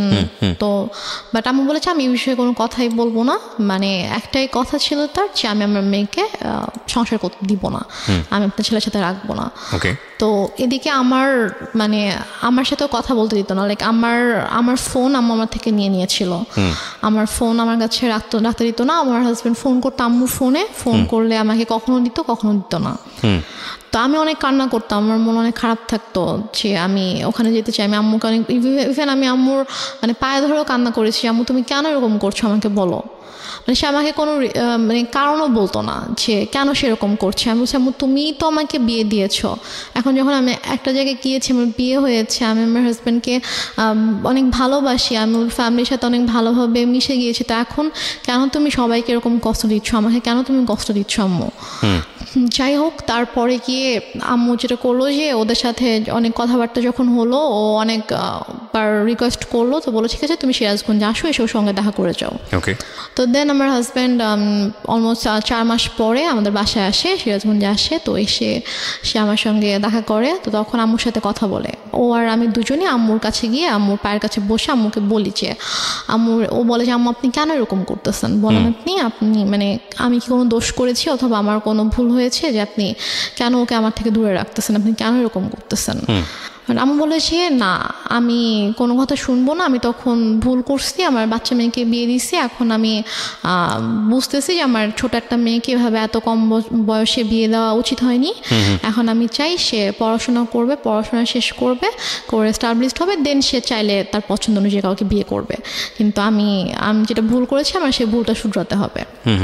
সে ওর সাথে সায়দার সাথে অনেক রুড বিহেভ করে। আপনি কি করেন ওই সময়টাতে? আমি জাস্ট তখন আমি ওকে নিয়ে আমার রুমে চলে আসি আর কি। এসে বলি যে তুমি এখান থেকে চলে যাও, এভাবে অপমানিত হওয়ার কোনো মানে হয় না, তুমি চলে যাও, তোমার আশা লাগবে, আমি যদি আম্মুকে বুঝাতে পারি আমি চলে আসবো। আপনাদের আর কোনো আত্মীয়স্বজন ছিল না আশেপাশে যারা আপনাদেরকে বিয়ে দিয়েছে, তারা কোনো স্টেপ নিচ্ছিল না? কেউ তো কিছু জানতো না। আর আপুর সাথে তো আমার টোটালি কথাবার্তা ওরকম কথা হতো না, কারণ আপুকে আম্মু বলেছিল যে আম্মু আমাকে বিয়ে দেয়নি, আমি নিজের ইচ্ছে বিয়ে করেছি, এবং আমি পালিয়ে গিয়েছিলাম, সেখান থেকে আম্মু আমাকে নিয়ে এসে আমাকে বিয়ে দিয়েছে। ওকে। ওই জন্য আপু রাগ করে আমার সাথে কথা বলতো না আর কি। আর আমি যে তারপরও যে আমি কারো কাছে হেল্প চাইবো অথবা ফোন করবো, ওয়েট আমার ছিল না। আমি যে কোথাও একা একা বাসা থেকে বের হয়ে আমি যে কারো কাছে একটা যাবো, গিয়ে যে আমি খুলে বলবো ঘটনা, অথবা আমি যে বাসা থেকে পালিয়ে চলে যাব ঢাকায়, ওইরকম তখন হয়তো আমি অনেক ছোট ছিলাম, ওইরকম কোনো সাহস আমার ছিল না, অথবা আমি যে যাবো ওরকম কোনো একটা সিচুয়েশন ছিল না। কারণ তারপর আমার বেসিক্যালি যে আমার হাজব্যান্ড কিছু করেনি, সেটা হচ্ছে যে ওরা খুব ভালোভাবে বুঝে গিয়েছিল যে আম্মুর সাথে যদি ওরা লাগতে যায়, ঝামেলা করতে যায়, তাহলে ওরা অনেক ভালোভাবে ঝামেলায় পড়বে, কারণ আম্মুদেরকে ভালোভাবে পেঁচাবে, ঝামেলায় ফেলবে। তো সব কিছু মিলিয়ে ঝামেলা প্লাস মান সম্মানের জন্য আর কি ওরা আম্মুর সাথে খুব বেশি সিনিয়র, অথবা আমাকে এসে যে জোর করে নিয়ে যাবে এরকম কিছু ওরা আম্মুর সাথে করতো না, কারণ করলে এটা হয়তো ব্যাড একটা ইফেক্ট পড়তো ওদের উপরে। তো এই কারণে আর কি ওরা করতো না। তো তারপরে গিয়ে যেটা হয় সেটা হচ্ছে যে আম্মু ওকে এভাবে বলে যে ঠিক আছে, আম্মু যখন দেখছে যে না ওরা বারবার ট্রাই করছে, যে নেওয়ার জন্য ট্রাই করছে আমাকে, তো তখন আম্মু ওকে একটা শর্ত দেয়, আমার হাজব্যান্ডকে একটা শর্ত দেয়, এবং আমার আম্মু জানে যে এই শর্তটা কখনোই ও মানবে না। শর্তটা ছিল হচ্ছে যে ও বলে যে তুমি যদি রেনুমাকে নিয়ে থাকতে চাও তাহলে তোমাকে আলাদা থাকতে হবে। আলাদা থাকতে হবে তোমার ফ্যামিলি থেকে? হ্যাঁ, আচ্ছা, তোমার ফ্যামিলি থেকে আলাদা থাকতে হবে, তুমি ওকে নিয়ে তুমি আলাদা একটা বাসা নিবা, তুমি তোমার আব্বু আম্মু তোমার ফ্যামিলির সাথে থাকবা না, এবং তোমার আব্বু আম্মু কখনো তোমার বাসায় আসবে না। আমি বলছি যে এটা কেমন কথা? তো বলে যে আপনি যদি ওকে নাও দেন তারপর আমি কখনো বাবা মাকে ছেড়ে আমি আলাদা বাসায় যাবো না, কারণ আমার বাবা মা আমার কাছে অবশ্যই আগে। আর প্লাস ঠিক আছে আপনি তো ওকে এখন আটকাচ্ছেন এটা বলে যে হ্যাঁ ওর তো এখন বয়স হয়নি, ওর ছোট, আপনি মামলা করতে পারবেন, বাট ও যখন ম্যাচিওর হবে, ওর যখন বয়স হবে তখন তোকে আপনি আটকাতে পারবেন না। এবং আমি জানি যে আমি যেরকম ওকে ভালোবাসি ও আমাকে ভালোবাসে, এবং আশা করি যে ইনশাল্লাহ যখন সময় হবে তখন আমি আমার ওয়াইফকে আপনার থেকে নিয়ে আসবো, বাট আমি আমার বাবা মাকে ছেড়ে থাকতে পারবো না, এটা আমি করতে পারবো না। তারপর যেটা হয় যে ওর সাথে আমার তো কাছে তো ফোন ছিল না, ওর সাথে যোগাযোগের একমাত্র ওয়ে ছিল আম্মুর ফোন। তো আম্মু ওর কাছ থেকে ফোনটা নিয়ে ওকে ফোন করার জন্য অনেক রিকোয়েস্ট করতে হতো, অনেকবার ফোন দেওয়ার পরে হয়তো আম্মু আমাকে ফোন দিত। তো এইভাবে আর কি যোগাযোগ ছিল। তো এক পর্যায়ে যেটা হয় যে ও মাসে হয়তো একবার আসতো, দুবার আসতো, এসে আমার সাথে দেখা করে জাস্ট চলে যেত ঢাকায়। তারপর আম্মু একবার হচ্ছে ওই ঈদের সময় ওর আপু আম্মু সবাই ফোন করে যে ওকে একটু পাঠান, আমরা সবাই একসাথে গ্রামের বাড়িতে গিয়ে ঈদ করবো, তো ও না থাকলে কেমন হবে, ওকে একটু পাঠান। তো আম্মু কোনোভাবে পাঠাতে চায় না, বাট ওরা যখন সবাই ফোন দিয়ে অনেক রিকোয়েস্ট করে, তো তারপরে গিয়ে আম্মু বলে ঠিক আছে ওকে নিয়ে যাও। তো তারপর আমি যাই, তো ওদের সাথে একটা ঈদ করেছিলাম। তো ঈদ করে ঈদের 2 দিন পরে আর কি আমি আবার চলে আসি। তো আসার পরে তো এভাবে আর কি চলছিল, ওর সাথে মাঝে মাঝে কথা হতো, তারপরও মাসে অথবা অনেক সময় 1 মাস 2 মাস পরে আসতো, এসে দেখা করে যেত, বাট আমাকে যেতে দিত না আম্মু। তো এদিকে আমার পরীক্ষা চলে আসছে, এটা হচ্ছে 2011-তে আমার পরীক্ষা ছিল, এসএসসি পরীক্ষা ছিল। তো তারপর আমি কোনো রকমে স্কুলে যেতাম না, আমি জাস্ট বাসায় পড়তাম, পড়ে পরীক্ষা দিলাম। তো এরপরে যেটা হয় হঠাৎ করে আম্মু টোটালি যোগাযোগ বন্ধ করে দেয়, ওকে বলে যে তুমি আর আসবা না ওর সাথে দেখা করতে। তো বলে যে হঠাৎ করে কেন, বলছে যে আসবা না, তুমি আর এসো না, আসলে তুমি যদি আসো এখানে অনেক বড় সিন ক্রিয়েট হবে, আমি পুলিশ ডাকবো, তুমি আসবা না। এটা আপনার মা বলে হ্যাঁ, শাহিদকে? এটা আমার মা শাহিদকে বলে। তো ও যেটা করে, ও আসে না, কারণ ওদের সবচেয়ে বড় ভয়টা ছিল যে মান সম্মানের ভয়, যে যাবো পুলিশ ডাকবে, মান সম্মান নষ্ট হয়ে মানুষ জানতে পারবে, যে এটা তো খুবই বাজে একটা ব্যাপার হবে আসলে। তো ও আর আসে না, আম্মুকে ফোন দিত, আম্মু আমাকে ফোন দিত না। তো ওর সাথে অলমোস্ট হচ্ছে আমার প্রায় 7-8 মাসের মতো টোটালি কোনো কথা হয় না, মানে একদমই কথা হয় না। ও আসেও না, ওর সাথে আমার কোনো কথা হয় না।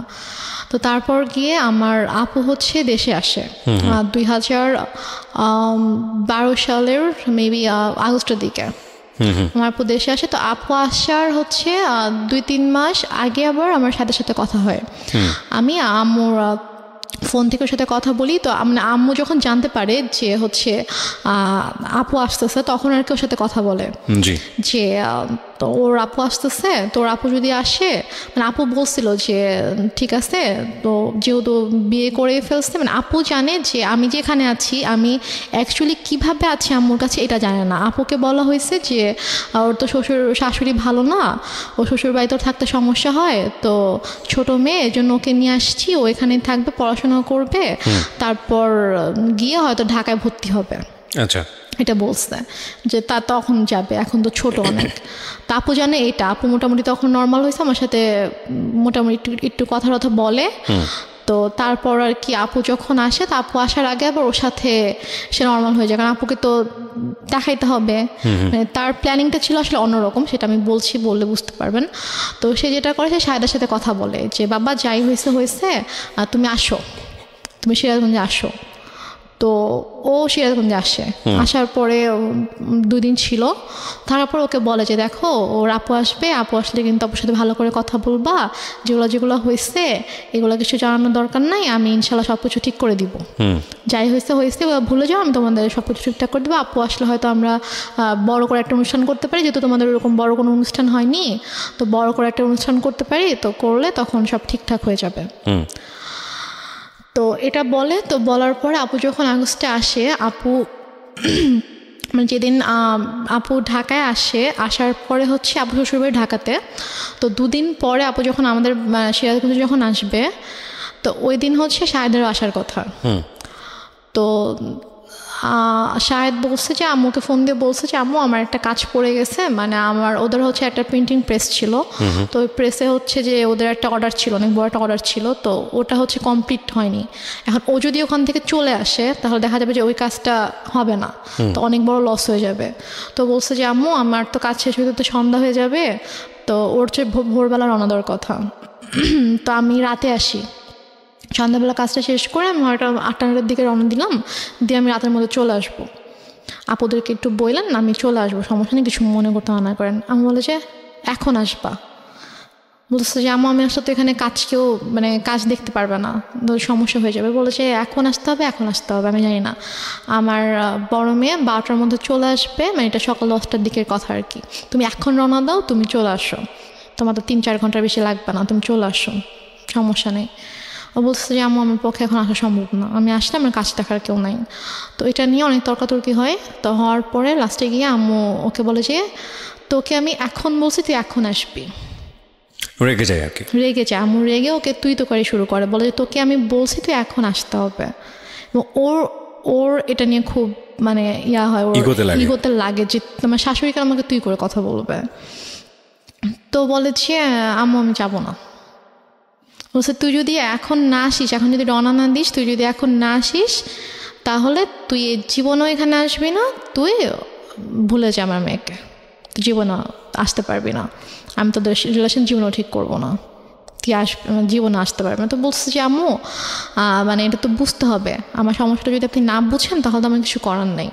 তো তারপরও মানে ও চেষ্টা করে বুঝাইতে, বাট আম্মু বলেছে না এনিহাও আসতে হবে। তো বলেছে আমার পক্ষে সম্ভব না আসা। তো যাই হোক ও ফোনটা রেখে দেয়। তো আপুরা চলে আসে। তো আপুরা আসার পরে আপুদেরকে যেটা বলে সেটা হচ্ছে যে ও বলছে যে আপনার মেয়ে আসছে, তো আমি কি করব, আমার কেন যাইতে হবে, আমি যাইতে পারবো না আপনার মেয়ের সাথে দেখা করতে।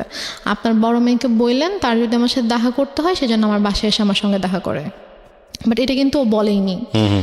তারপরে গিয়ে বলে যে আপু আপু তো এটা শুনে খুব হার্ট হয় যে কেন এটা বলবে, আমাদের ছোট, ওকে আমরা নিজেরা ডাকলাম যে হ্যাঁ আম্মু ওকে আসতে বললো, আমরা ওর সাথে দেখা হয়নি, ওর সাথে দেখা করব, তো ওর ফ্যামিলির সাথেও দেখা করব, তো কেন এভাবে রিয়াক্ট করছে। তো তারপরে গিয়ে বলে যে হ্যাঁ তোমাকে তো বলছিলামই ছেলে ভালো না, ছেলের মা ভালো না, ছেলে এরকমই, দেখছো কীরকম বেয়াদব। মানে আম্মু এটা করছে হচ্ছে সম্পূর্ণ ইচ্ছাকৃতভাবে। ফার্স্টে ওকে ঠিকঠাক করছে, ওর সাথে সম্পর্কটা ঠিক করছে, ঠিক করে ও আসছে। তারপর যেদিন আসবে, কারণ আসলে আপুর সাথে দেখা হলে তো সব কিছু নর্মাল হয়ে যেত, এবং হয়তো আপুর সাথে সম্পর্কটা যদি নর্মাল হয়ে যেত, তখন যদি আমি শ্বশুরবাড়িতে চলে যেতাম, তখন হয়তো আপুকে ডিটেল ঘটনাটা বলতে পারতাম যে আসলে ব্যাপারগুলো কিন্তু এতদিন এভাবে ঘটেছে। আম্মু আসলে এটা চাইনি যে আমাদের সম্পর্কটা স্বাভাবিক হোক এবং আপুর সাথে ওর সম্পর্কটা স্বাভাবিক হোক। ওকে। তো ইচ্ছাকৃতভাবে আম্মু এরকম সিনক্রেটটা করেছে। তো আপু ভাইয়া তো অনেক রেগে গেল। রেগে যাওয়ার পরে বলতেছে যে ঠিক আছে বাদ দেন, এই ছেলের সাথে আসলে দরকার নেই, সংসারের দরকার নেই, ওকে ইয়া করেন, ডিভোর্স পেপার পাঠিয়ে দেন। বাট আপনি তখন কি বলছিলেন? আমি তখন বলছি যে আমি তো ডিভোর্স দিব না। আমাকে ভাইয়া জিজ্ঞেস করছে যে তুমি কি বলো, আমি বলছি আমি ডিভোর্স দিব না, কি করবা? আমি বলছি আমি ওখানে যাবো, আমি ওদের বাসায় যাবো। তো বলছে যে আমি তখন বলছে যে দেখছো কিরকম নির্লজ্জ মেয়ে, এইভাবে নিজের বোন ভাই মাকে অপমান করছে ওর জামাই, আর ও এরকম জামাইয়ের সাপোর্ট করে কথা বলছে, এখন ওখানে যেতে চাচ্ছে, কত বড় খারাপ মেয়ে, নির্লজ্জ মেয়ে, এগুলো বলছিল আর কি। তো তারপর গিয়ে ভাইয়া বলে যে তুমি কেন যেতে চাও, যে তোমার ভাই আপুকে অসম্মান করছে। এখন আমি মানে বলতে নিচ্ছিলাম যে ব্যাপারটা কীরকম হয়েছে, বাট আমি আম্মুর ভয় বলতে পারছিলাম না, যে আমি যদি বলতাম যে ঘটনাটা এরকম হয়েছে, তখন আম্মু তো এটা নিয়ে অনেক সিনক্রেট করতো। তো দেন আর রাতের বেলা আপু বলছে যে আমি ভাবছি যে রাতের বেলা যখন ঘুমাতে যাবো, আম্মু যখন ঘুমিয়ে যাবে, তখন আমি আপুকে গিয়ে বলবো যে আপু ঘটনাগুলো কিন্তু এরকম হয়েছে, তুমি ওকে ভুল বুঝো না, তুমি ব্যাপারটা প্লিজ সলভ করো, আমি এটা বলতে চেয়েছি। তো তারপর রাতে যখন আপুকে বলেছি আপু আমি তোমার সাথে ঘুমাবো, বলছে আচ্ছা ঠিক আছে। তো আম্মু যেটা বলে যে তোমরা 2 বোন ঘুমাবা, চলো আমরা 3 জন একসাথে ঘুমাই। কারণ আম্মু হয়তো বুঝতে পেরেছে যে আমি যদি আপুকে কিছু বলে দেই, রাইট ওকে, তারপর বলে যে আমি তোমাদের সাথে ঘুমাবো। পরে আমি বলছি যে না, আমি আর আপু ঘুমাবো রুমে, আর খাটে তো 3 জনের জায়গা হবে না। তো আপুর তখন বেবি ছিল 2টা। তো আপুর যে বড় বেবিটা, ওর বয়স ছিল 2.5 বছর, তো ওর বাবার সাথে ঘুমাবে আর কি। তো আমি বলছি যে আমি আর পিচি বাবুটা আর আপু ঘুমাবো, তো বেডে তো জায়গা হবে না। আপু সমস্যা না, আমি ফ্লোরে ঘুমাচ্ছি, তোমরা 2 জনই শুধু গল্প করবা, মাকে নিবা না গল্পে, মানে সেরকম বলতেছে। তো পরে এখন ওখানে তো আর মানা করার কিছু নাই, সেভাবে বলছে। আপু বলছে ঠিক আছে আসো, সমস্যা নেই, আসো ফ্লোরে ঘুমাও। তো সে ফ্লোরে বেড করছে, আমি আপুকে বলতে পারলাম না, যে যেটা বলতে চেয়েছি বলতে পারলাম না। তো তারপর আমি অনেকবার চেষ্টা করেছি, আপু যে কয়দিন দেশে ছিল, আপু আমাদের বাসায় 2 দিন ছিল, তো ওই 2 দিনেও পারিনি। তারপর আপু যাওয়ার আগে যখন আমি ঢাকায় এসেছিলাম আম্মুর সাথে আপুর শ্বশুর বাড়িতে, তখন আমি বলার চেষ্টা করেছি, আমি সুযোগ পাইনি, মানে আম্মু আমাকে সুযোগটা দেয়নি, আমি আপুর সাথে একা কোনোভাবে কথা বলবো, ওই সুযোগটা দেয়নি। ঢাকায়ও যখন আমরা ঘুমিয়েছি, আম্মু আমাকে নিয়ে ঘুমিয়েছে একটা রুমে, আর আপুর সাথে যখন দিনের মধ্যে স্বাভাবিকভাবে ওরা অনেক বিজি ছিল, তারপর আমি ট্রাই করেছি, সুযোগও পেয়েছি অনেক, বাট আম্মু কোনো না কোনোভাবে আমাকে কথা বলতে দেয়নি আর কি। তো আমি যাই হোক আমি কথা বলতে পারিনি। তো আপু চলে গেল। আপু চলে যাওয়ার পরে এটা হচ্ছে 2012 সালে আপু সেপ্টেম্বরের দিকে চলে গেল। তো যাওয়ার পরে ওর সাথে ওই আগস্ট থেকে কিন্তু আমার আবার কোনো যোগাযোগ নেই। তো হঠাৎ করে 2013 সালের এপ্রিলে হঠাৎ করে আমার কাছে ফোন আসে যে আমার শ্বশুর অনেক অসুস্থ, উনি হসপিটালে ভর্তি, এবং ডক্টর বলেছে যে হয়তো 2-1 দিনের মধ্যে, মানে আইসিইউতে ছিল, যে 2-1 দিনের মধ্যেই হয়তো সে আর ইয়া করবে না। তো উনি নাকি যখন মানে অসুস্থ হয়ে যায়, আইসিইউতে যাওয়ার আগে নাকি উনি বলেছে যে মানে আমাকে দেখতে চায়, উনি আমার কথা বলেছে যে ওকে একবার দেখতে চাই, ওকে একটু নিয়ে আসো। তো এই জন্য ওরা আবার ওদের বাবাকে প্রচণ্ড ভালোবাসতো আর কি। তো ওরা সবাই আম্মুকে ফোন দিয়ে মানে এটাও বলছে, আন্টি আপনার পায়ে ধরি প্লিজ আপনি ওকে পাঠান, ওকে আব্বু দেখতে চাইছে। তো আম্মু কোনোভাবে রাজি হয় না, আমি অনেক কান্নাকাটি করে আম্মু প্লিজ যেতে দাও। আমার শ্বশুর আমাকে অনেক আদর করতেন, মানে আমি ওনাকে বাবা ডাকতাম, আমার আব্বুকে আমি বাবা ডাকতাম। তো মানে উনি আমাকে খুবই আদর করতো। তো তো আমি যখন শুনি যে এরকম অসুস্থ আমার খুবই খারাপ লাগে এবং আমার বাবা মারা যাওয়ার পর থেকে আমি যে কদিনই ওনার সাথে ছিলাম আমার কাছে জাস্ট মনে হয়েছে যে এটা আমার বাবা। তো আমি আম্মুকে অনেক রিকোয়েস্ট করি, তারপর ওরাও তো কন্টিনিউয়াসলি ফোন দিচ্ছিল, তারপর আম্মু বলে ঠিক আছে আমি ওকে নিয়ে আসতেছি, আমি নিয়ে যাব, আমি নিয়ে আসবো, তোমাদের আসতে হবে না। তো আম্মু আমাকে নিয়ে ঢাকায় আসে। আসার পরে তো হসপিটালে ছিল, আম্মু 2 দিন ছিল। 2 দিন বলতে যেদিন গেলাম ওই দিন, আর পরের দিন বিকালবেলা আম্মু বলে যে আমার ভাল লাগতেছে না, আমি চলে যাই, ও আর 2 দিন থাকুক, 2 দিন পরে ওকে দিয়ে এসো তুমি। ওকে, এটা বলে। তো আমি হসপিটালে ছিলাম বাবার কাছে। 4 দিন আমি ছিলাম টোটাল। মানে আপনার শ্বশুরকে বাবা রাখতাম, তো শ্বশুরের কাছে ছিলাম। আমি আমার মা আমাকে নিয়ে ঢাকায় আসে হসপিটালে শ্বশুরকে দেখার জন্য। তো আমি 2 দিন আমার মা ছিল, তো থাকার পরে মা চলে যায় এবং আমার হাজব্যান্ডকে বলে যায় তুমি ওকে 2 দিন পরে দিয়ে এসো। আচ্ছা, তখন কি আপনার বোনরা চলে গেছে কানাডাতে না তখন? না, আমার বোনরা তো জাস্ট 1 মাস ছিল। ওকে, চলে গেছে তারা? হ্যাঁ, আপু চলে গেছে। আপু চলে গিয়েছে সেপ্টেম্বরে, এটা হচ্ছে এপ্রিলের ঘটনা। এপ্রিলে হসপিটালে গিয়েছিলাম। তো তারপরে আমি আরও 2 দিন থাকলাম। থাকার পরে আমাকে শাহেদ দিয়ে আসলো সিরাজগঞ্জে। তো দিয়ে আসার পর আবার ওই যেরকম যোগাযোগ বন্ধ। তো এর মাঝেই আর কি হসপিটাল থেকে ব্যাক করার কয়েকদিন পরে আর কি আমার এনআইডি দেয়, এনআইডিটা পাই।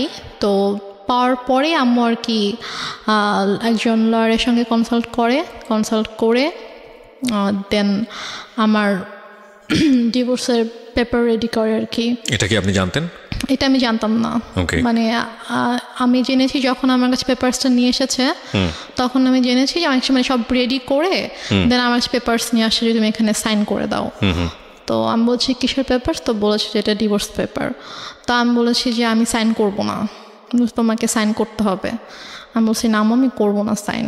তো তারপর আম্মু আমাকে ফোর্স করে, আম্মুর সাথে একটু তর্কাতর্কি হয়, আম্মু আমাকে মানে একটু মারধরও করে।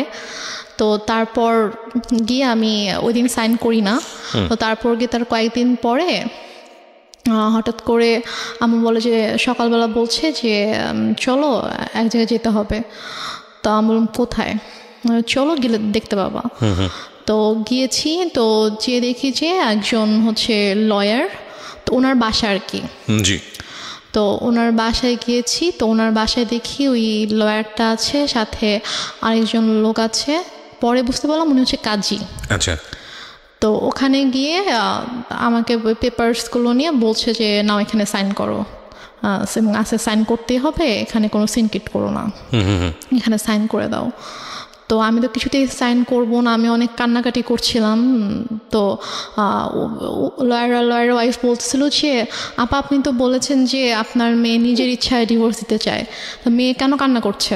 ওকে, তাহলে কি মেয়ে চায় না?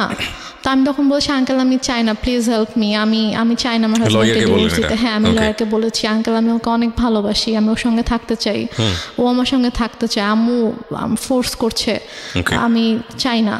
তখন লয়ার বলে যে আপা আমি তো এটা করতে পারবো না, আপনি করেন, আপনি হচ্ছে আমি ওর হাজব্যান্ডকে ডাকাবো, ওদেরকে সামনাসামনি কথা বলবো, বলে যদি দেখি যে না ওদের মধ্যে সমস্যা, ওরা সাথে থাকতে চায় না, তখন গিয়ে আমি এটা করবো। তার আগে আমি তো আপনার কথা শুনে বিশ্বাস করে ফেলেছিলাম যে আসলেই ওনার ছেলে ভালো না, বাট মেয়ের অবস্থা দেখে তো আমি এখন বুঝতে পারছি যে না আসলে আপনি মিথ্যা বলেছেন।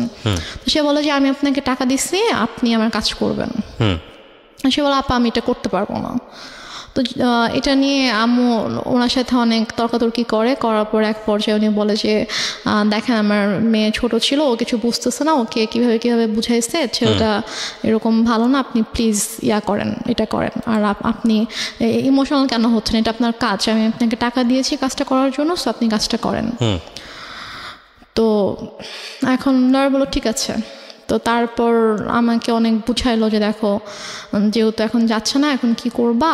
তো লয়ার ওয়াইফও এসে আমাকে বলতেছে যে এখন মার কথা শুনতে হয়, মা যেহেতু বলছে, মা তো তোমার ভালোর জন্যই কিছু বলতেছে, মা তো তোমার খারাপ চাইবে না, তুমি হয়তো বুঝতে পারছো না, তুমি ছোট মানুষ, বাট তোমার আম্মু তো বুঝবে, সো থাক এরকম করো না, তুমি করো, সাইন করে দাও। তো দেন আমি সাইন করি, লয়ারের কিছু পেপারস ছিল, তারপর ওই কাজে যিনি এসেছিলেন তিনি ওনার কাছে কিছু পেপার ছিল, ওই কাজটা ছিল হচ্ছে যে মানে আমাকে বিয়ে পড়িয়েছিল ওই কাজটা ছিল। তো দেন উনি আমাকে বলতেছিল যে উনি আম্মুকে বলছিল যে আমি তো বিয়ে পড়িয়েছিলাম, হ্যাঁ, তো এর মাঝেই এমন মানে কি সমস্যা হয়ে গেল, আবার আমি কিছু বুঝতে পারছি না, আবার এখন ও ওইভাবে কান্না করছে, মানে আমি তো আসলে কিছুই বুঝতে পারছি না। তা আম্মু ওনাকে একটা ধমক দিয়ে বলছে, আপনাকে তাতে কিছু বুঝতে হবে না, আপনাকে আমি পে করে আনছি, আপনার যেটা কাজ আপনি কাজ শেষ করে এখান থেকে চলে যান, এটা আমার পার্সোনাল ম্যাটার। তো তারপর যাই হোক ওখানে আমি এক পর্যায়ে আমি সিগনেচার করে দিই, করে আমরা বাসায় চলে আসি। তো বাসায় চলে আসার পরে আম্মু ওকে পেপারসগুলো তো অফিসিয়ালি পাঠিয়ে দেওয়া হয় শাহেদের কাছে। তো শাহেদ যখন পেপারস হাতে পায় তখন শাহেদ আম্মুকে ফোন করে যে আম্মু এসব কি, এটা কেন? মিনিংটা হচ্ছে finally you sign the papers? হ্যাঁ, আমি পেপারে সাইন করি। ওকে। তো তারপর শাহেদ যখন আমাকে ফোন করে যে আম্মু পেপার শেষে আমি তো ওকে ডিভোর্স দিতে চাই না, আমি তো সাইন করবো না। তো বলেছে যে না, তোমাকে তো তুমি সাইন করো, তোমাকে সাইন করতে হবে, তো তোমাকে ডিভোর্স দিয়ে দিয়েছে। বলছে আমি ওর সাথে কথা বলতে চাই, ও আমাকে ডিভোর্স দিতে পারে না, আমি জানি ও আমাকে ডিভোর্স কখনোই দিবে না। তো বলে যে ওর সাথে কথা বলা যাবে না, আর আসলে ব্যাপারটা কি, তোমাকে এখন কিভাবে বলবো নিজের মেয়ের কথা, এখন ওর তো অন্য একটা ছেলের সাথে রিলেশন আছে। এটা আপনার মা বলে? হ্যাঁ, আমার মা ওকে বলে রিলেশন আছে এবং তাকে বিয়ে করতে চায়। এটা কি আপনি সামনে থেকে শুনেছেন নাকি? হ্যাঁ, আমার সামনেই কথা বলতেছিল, বলছে যে ও তো বিয়ে করতে চায়। আমি জাস্ট মানে অবাক হয়ে আমার মার দিকে তাকিয়েছিলাম, বাট আমি কিছু বলতে পারছিলাম না, আমার চোখ দিয়ে পানি পড়ছিল যে মানে কিভাবে পারছে। এখানে আমার একটা প্রশ্ন আছে, সেটা হচ্ছে যে আপনি এতটাই যদি নমনীয় বা সফট হবেন, তাহলে আপনি কিভাবে সাহস করেন যে আপনি রেডিওতে এসে এই গল্পটা আজকে লাখ লাখ মানুষকে বলবেন? মানে আপনি তখন কেন প্রতিবাদ করেননি? আপনার প্রতিবাদের যেই মানে বলতে পারি আমরা যেই স্পিডটা আমরা এখন দেখতে পাচ্ছি, লাখ লাখ মানুষকে জানিয়ে দেবার নিজের পরিবারের গল্প, সেখানে ওখানে একটু সামান্য সাহস করলেই তো হতো, একটু লাউডলি চিল্লালেই তো বুঝতে পারতো পাশ থেকে শাহেদ যে না, আমার স্ত্রী আমার পক্ষে আছে।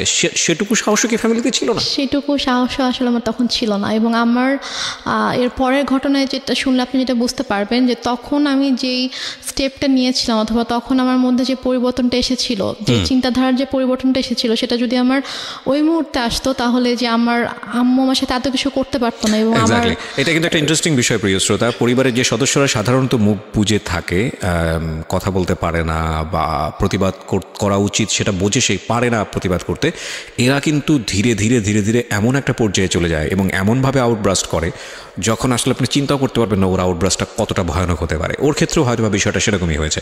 হ্যাঁ, তো আমি তখন আমার আম্মুকে কিছু বলিনি, কারণ আমি এতটাই আপসেট ছিলাম যে আমি জাস্ট মানে বুঝে উঠতে পারছিলাম না যে আমার মা কেন আমার সাথে এরকম করছে, আমি কেমন করেছি। তো তারপরে আমার জুলাই মাসে 2013 সালে জুলাই মাসে আমার ডিভোর্স হয়ে যায় অফিসিয়ালি। তো তারপর জুলাইয়ের পর থেকে আর কি আমার মা আমাকে ধীরে ধীরে বলে যে মানে আমার যে কিছু গহনা ছিল সেগুলো তো আমার মায়ের কাছেই ছিল, সেগুলো আমার মায়ের আলমারিতে ছিল, বাট আমার আব্বু আমাদের নামে কিছু মানে আমার বোনের নামে কিছু প্রপার্টি রেখে গিয়েছিল আর কি। তো সেগুলো থেকে আমার যে অংশ ছিল সেখান থেকে সেগুলো আমার বলে যে আমার একটা দরকার আছে, আমি একটা সমস্যা পড়েছি, তো আমার প্রপার্টিটা আমার নামে প্রপার্টি দেখাইতে হবে একটা অফিসিয়াল কাজের জন্য, তো আমার নামে তো ওরকম কিছু নাই, মানে শহরে ওরকম কিছু নাই, তো তুমি তোমার যে শহরের জমিটা আছে তুমি তোমার অংশটুকু আমার নামে তুমি অফিসিয়াল একটু লিখে দাও, দেন আমি আবার তোমাকে ব্যাক করে দিব। ওকে। তো আমি ভেবেছি হয়তো সত্যি কোনো সমস্যা হয়েছে, এই জন্য হয়তো চাচ্ছে। আমার আসলে মানে আমি বুঝে উঠতে পারিনি যে এটার মাঝে যে কি ছিল, এটা কেন আম্মু এরকম করছে। তো আমি সরল বিশ্বাসে আমি লিখে দিই, আম্মু আমাকে পেপারস নিয়ে আসে, কিছু স্ট্যাম্প নিয়ে আসে, তো স্ট্যাম্পে আমি সিগনেচার করে দিই। তো নিয়ে আসার পর একদিন আবার রেজিস্ট্রার অফিসেও যেতে হয়, তো ওখানে কেউ কিছু সাইন করতে, ওখানে সাইন করে দিই। আম্মু আমাকে বলেছে কয়েক মাস পর ওটা আবার আমার নামে দিয়ে দিবে। এটা হচ্ছে 2013 সালের সেপ্টেম্বরের মিডলের দিকে ঘটনা। তো আমার শহরে যে জায়গাটা ছিল ওটা অলমোস্ট 20 লাখের মতো ছিল, ওইটার প্রাইস ছিল। তো তারপর আম্মুটা নিয়ে নেয়, আমার জুয়েলারি তো আম্মুর কাছে ছিল। তো তারপর হঠাৎ করে একদিন আমার হাতে একটা রিং ছিল, যেটা আমার বিয়ের রিং ছিল। তো আমাকে একদিন হঠাৎ করে বলছে যে তুমি তোমার তো ডিভোর্স হয়ে গেছে, তুমি কেন এই রিং এখনো পরে আছো? তা আমি বলছি এটা আমি সবসময় পরে থাকবো, এটা আমার কাছে থাকবে। বলছে এটা আমাকে দাও। আম্মু প্রায় মানে ঝাঁপিয়ে পড়ে আমার হাত থেকে জোর করে রিংটা নিয়ে যায়। এবং আমার শ্বশুরবাড়ি থেকে আমাকে যে গহনাগুলো দেওয়া হয়েছিল সেগুলো আমার মায়ের কাছেই ছিল। তো তারপর নিয়ে যায়। তারপর হচ্ছে আমার কাছ থেকে আমার যে জমি ছিল শহরে যেটা ছিল ওটাও নিয়ে যায়। তারপর আমার দাদুর বাড়িতে আমাদের নামে যেটা ছিল, মানে আমার নামে আলাদা করে যেটা ছিল, সেটাও আম্মু হঠাৎ করে একদিন বলে যে আমার কিছু টাকা দরকার, তো ওইটা তোমার চাচার কাছে সেল করে দিব, তোমার চাচার সাথে কথা হয়েছে, উনি আমাকে ক্যাশ দিবে, তো ওনাকে তোমার ওই জমিটা ওনার নামে লিখে দিতে হবে। লিখে দিলে উনি আমাকে ক্যাশ দিবে, আমার কিছু ক্যাশ দরকার। তা আমি সেটাও মানা করি না, আচ্ছা ঠিক আছে। আমি গিয়ে ওখানে আমার দাদুর বাড়ির ওখানকার রেজিস্টার অফিসে গিয়ে ওখানে সাইন করে দিই, আমার চাচা তাকে ক্যাশ দেয়, তারপর চলে আসি। তো বলা যায় তখন থেকে আমার কাছে কিছুই নেই, লাইক আমার নামে কোনো জায়গা জমি টাকা পয়সা কোনো গহনা কিছুই নেই আমার কাছে। আমি একদমই মানে নিঃস্ব হয়ে গেছি বলা চলে। আর আমি পড়াশোনাও করতাম না, কারণ আমি পড়াশোনা করার মতো মানসিক অবস্থায় ছিলাম না। আর আপুর কাছ থেকে আম্মু পার মান্থ অনেক বড় একটা অ্যামাউন্ট নিত আমার স্টাডি পারপাস, যে ওর জন্য 3টা টিচার রাখা হয়েছে। এটা আপনার বড় বোনের কাছ থেকে নিত? হ্যাঁ, বড় বোনের কাছ থেকে নিত। আপু তো এমনিতেই আমার জন্য টাকা পাঠাতো, বাট এক্সট্রা করে নিত যে 3টা টিচার রাখা হয়েছে, তো ওদেরকে অনেক বড় অ্যামাউন্ট পে করতে হয়, তো ওর জন্য এটা পাঠাবা। তো আপু সেটাও পাঠাইতো, বাট আমার কিন্তু কোনো টিচার ছিল না, আমি তো পড়তাম না। তো তারপরে গিয়ে যেটা হয়, আমার থেকে যখন আম্মু সব কিছু নিয়ে নেয়, তো তারপর কিছুদিন পর থেকে আম্মু মানে একটু অন্যরকম কথাবার্তা শুরু করে আর কি। টেল মি ফ্র্যাঙ্কলি, যেটা আপনার সঙ্গে হয়েছে, মানে কি বলেছে অন্যরকম বলতে আমি বুঝবো না, ঘটনা জানতে চাই। What happen? ঘটনা হচ্ছে আম্মু হঠাৎ করে একদিন আমাকে অনেক বাজে একটা প্রপোজাল দেয়। কি বলে? আম্মু আমাকে একদিন, আমি আমার রুমে ছিলাম, তো আমাকে এসে বলছে যে মানে একজনের নাম বলেছে যে অমুক বলেছে সে তোমাকে সে 10,000 টাকা দিবে। Are you sure? জি। তো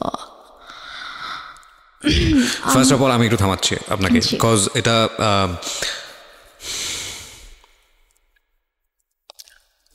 এই লাইনগুলো আমি রেডিওতে প্রচার করিনি, আমি এখানে অনেক কিছু মিউট করে দিয়েছি, বিকজ আমি জানি আমার শ্রোতারা যেটা বোঝার দরকার বুঝে নিয়েছে এবং আমিও বুঝে নিয়েছি। কিন্তু আমার এখানে অনেক বড় কথা আছে এই কারণেই যে মা তো মাই। আমি বললাম তো আপনাকে, শেষ পর্যন্ত সে যাই করুক না কেন সে আমাদের কাছে সম্মানেরই থাকবে, কিন্তু এটা আপনার জীবনে ঘটেছে, সে কারণেই এটা জীবন গল্প। আমি আপনাকে আবারও সতর্ক করছি রেনুমা, এই গল্পটা রেডিওতে এখন মানুষ শুনছে এবং আমাদের ইউটিউবে সারাটা জীবন এটা থেকে যাবে। হ্যাঁ, সো ইফ ইউ হ্যাভ, মানে আপনার এখনও চান্স আছে, আপনি যদি মনে করেন যে না আপনি যেটা বলেছেন সেটা আপনি উইথড্র করবেন, ইউ ক্যান উইথড্র দিস। হ্যাঁ, আমি দরকার হলে এই লাইন সবগুলো বাদ দিয়ে দিব, রেডিওতে প্রচার করবো না। হ্যাঁ, যেভাবে এটা হয়েছে বা যা হয়েছে, যদি আপনি মিথ্যা বলে থাকেন, কারণ মা কিন্তু মাই। এবং একটা বড় জিনিস কি আমি বলি, সৃষ্টিকর্তা পৃথিবীতে আমাদেরকে সর্বশ্রেষ্ঠ যে উপহারটা দিয়েছেন সেটা হচ্ছে মা। হ্যাঁ, এবং পৃথিবীর একটা কথা আছে না, খুনি যদি সন্তান যদি খুন করে পৃথিবীর কোথাও জায়গা নেই, কিন্তু মায়ের আঁচলের নিচে সে জায়গা পায়। এমন একটা, আমি বলছি না যে খুন করে মায়ের আঁচলের নিচে জায়গা পায় মানে হচ্ছে মা খুব ভালো বা এরকম কোনো কিছু না, মানে আমি বলতে চাচ্ছি যে এত কোথাও যদি জায়গা না থাকে তাহলে এরকম একটা জায়গা আছে। এবং মায়ের ব্যাপারে আমাদের ধর্ম, ইসলাম ধর্ম যেটা বলে, সর্বোচ্চ রকম সহনশীল হতে বলেছে। এবং বাবা মায়ের সেবা দানের জায়গাটাতে এমন বলা হয়েছে যে যখন তারা বৃদ্ধ হয় তখন তাদের কেমনভাবে লালন পালন করো, যেভাবে তোমাদেরকে ছোটোবেলায় লালন পালন করা হয়েছে, এবং শব্দটি পর্যন্ত উচ্চারণ করো না, এইরকম প্রায়োরিটি দেওয়া হয়েছে। তো এবং আরও আপনি যদি নিজে খোঁজ করেন আপনি নিজেই দেখতে পারবেন। আমি একজন ধর্মীয় বেত্তা নই, আমি যতটুকু জানি ততটুকু আপনার সঙ্গে শেয়ার করলাম। তো এটা তো ধর্মীয় দিক, আপনি ধর্মীয় দিকের বাইরেও যদি আসেন, সামাজিকভাবেও যদি আসেন, পারিবারিকভাবেও আসেন, একটা মা সমাজের জন্য, পরিবারের জন্য কত বড় ভূমিকা রাখে এটা বলার অপেক্ষা রাখে না, সেটা সারা দুনিয়াব্যাপী সমান। But your case is truly exceptional যদি সেটা হয়ে থাকে। সো আমি আপনাকে আরেকবার সুযোগ দিচ্ছি যে আপনি যেটা বলছেন চাইলে আপনি সেটা উইথড্র করতে পারেন। আমি সেটা উইথড্র করব না, কারণ এটা আমার সাথে ঘটেছে। আমার নিজের মা যে আমাকে জন্ম দিয়েছে সে আমার সাথে এরকম করেছে। ওকে, তারপর কি হলো? তারপর আমার মা আমাকে এভাবে বলার পরে আমি এতদিন সব কিছু সহ্য করেছি। আমি হয়তো টুকটাক তর্ক করেছি, ঝগড়া করেছি, বাট ওরকম এক্সট্রিম লেভেলের আমি কখনো কিছু করিনি, আমি চুপই থেকেছি। বাট আমাকে যেদিন থেকে এই কথাটা বললো তখন থেকে আমি আর কি টোটালি আমি বুঝে যাই না এই মানুষটা কখনো আমার ভালো চায়নি। সো আপনার লেখাপড়া কি ওই সময়টাতে স্টপ ছিল? আমার লেখাপড়াটা স্টপই ছিল, কারণ আগে আমি মেন্টালি ডিপ্রেসড ছিলাম, আমি পড়তে পারতাম না, আমি পড়তাম না। তারপর বাসায় কোনো টিচারও ছিল না। যে লোকটার নাম বলা হয়েছে সে লোকটাকে আপনি চিনতেন? হ্যাঁ, লোকটাকে আমি চিনতাম। ওনার কি আসা যাওয়া ছিল আপনার বাড়িতে? না, আমাদের বাসায় আসা যাওয়া ছিল না, কিন্তু উনি হচ্ছে আমাদের যে এলাকাটায় আমরা ছিলাম ওই এলাকারই ছিল উনি। উনি কি প্রভাবশালী লোক ছিল? মোটামুটি। ওকে, আচ্ছা। তারপরে আমার মা, আমি জাস্ট স্ট্রেট বলে দিই যে আমার পক্ষে এটা সম্ভব না। তখন আমাকে বলে যে তোমার কি আরও বেশি টাকা লাগবে? তা আমি বলি যে না, আমার টাকা লাগবে না, বাট আমি এই ধরনের কোনো কিছু করবো না। সো প্লিজ তুমি কখনো এই ধরনের কথা। অভাব তো ছিল না আপনাদের ফ্যামিলিতে? না, আমার ফ্যামিলিতে কখনো মানে আর্নিং সোর্সের দিক থেকেও তো কোনো সমস্যা ছিল না? আর্নিং সোর্সে কোনো প্রবলেম ছিল না, আমাদের যে টাকা পয়সার কোনো সমস্যা থাকা সেটাও ছিল না। আর আমার টোটাল খরচটা আপু বেয়ার করতো, আম্মুর জন্য একটা বড় একটা অ্যামাউন্ট পাঠাতো। মানে তখনও কি আপনি আপনার ফ্যামিলিতে অভিভাবক বলতে আপনার মার পরে তো আপনার আপু ছিলই, তখনও বিষয়গুলো আপনি কেন আপুকে জানাচ্ছিলেন না? আপুর সাথে আমার কমিউনিকেট করার কোনো ওয়ে রাস্তাটাই ছিল না, মানে একদম গৃহবন্দী থাকতেন টোটালি। ইভেন কি মানে আমি হচ্ছে ঢাকা থেকে সিরাজগঞ্জে যখন চলে আসলাম একেবারে, তার কয়েক মাস পর আমাদের বাসায় 3টে লাইনটা ক্লোজ করে দেওয়া হয়, লাইনটা অফ করে দেওয়া হয়। আর আম্মুর ফোনটা সব আম্মুর কাছে থাকতো, আর আমার তো ফোন ছিল না। আর আমাকে তো বাসা থেকে বেরোতে দিত না, কোথাও যেতে দিত না। কোথাও গেলে সেটা আম্মুর সাথেই। বাসায় কেউ আসলে, মানে কোনো গেস্ট যদি আসতো বাসায়, তো তার সামনে সবসময় আম্মুই আছে। আচ্ছা, ঠিক আছে। তো তারপরে কি হয়? তো তারপরে আম্মু আমাকে কয়েকবার এই ব্যাপারটা নিয়ে বলে, ইভেন আমাকে এভাবেও বলে যে তোমার কি আরও বেশি টাকা লাগবে, লাগলে বলো, কোনো সমস্যা নেই। আমি ওনাকে বলছি, আমি বলি যে আম্মু প্লিজ, আমি তোমার অনেক কিছু সহ্য করেছি, তুমি যখন যেটা বলেছো আমি তোমাকে দিয়ে দিয়েছি। আমার গহনা তো তোমার কাছে ছিল, আমার প্রপার্টিগুলো আমি তোমাকে দিয়ে দিয়েছি, তুমি আমাকে এটা করতে বলো না, আমার পক্ষে পসিবল না, আমি এটা করতে পারবো না। তখন থেকে আমার প্রতি প্রচণ্ড খারাপভাবে মানসিক আর শারীরিক নির্যাতন শুরু হয়। কথায় কথায় আম্মু আমাকে মারতো। মানে তার কথায় একটা ছিল যে তোমাকে এটা করতে হবে, তুমি এটা করো।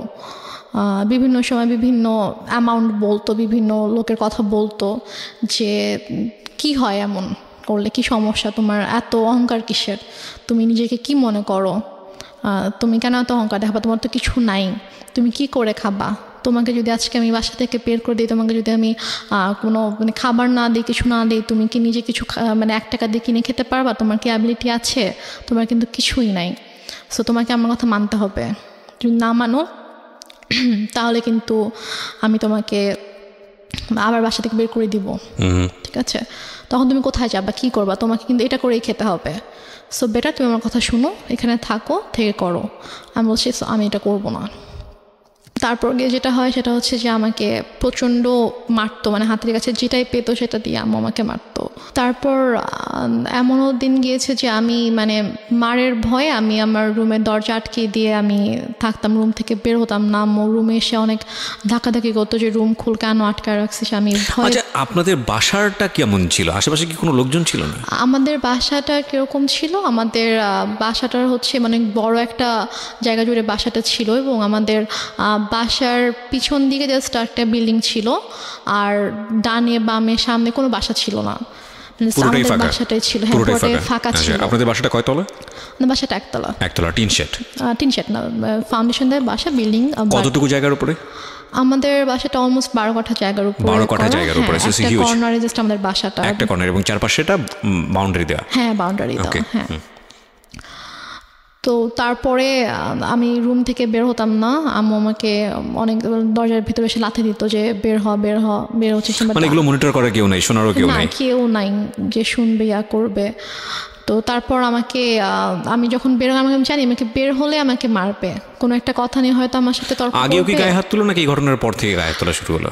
গায়ে হাত তুলতো ছোটবেলা থেকে। আম্মু খুবই ইয়া ছিল, আমি বলেছি তো, গায়ে হাত তোলা স্বভাব ছিল।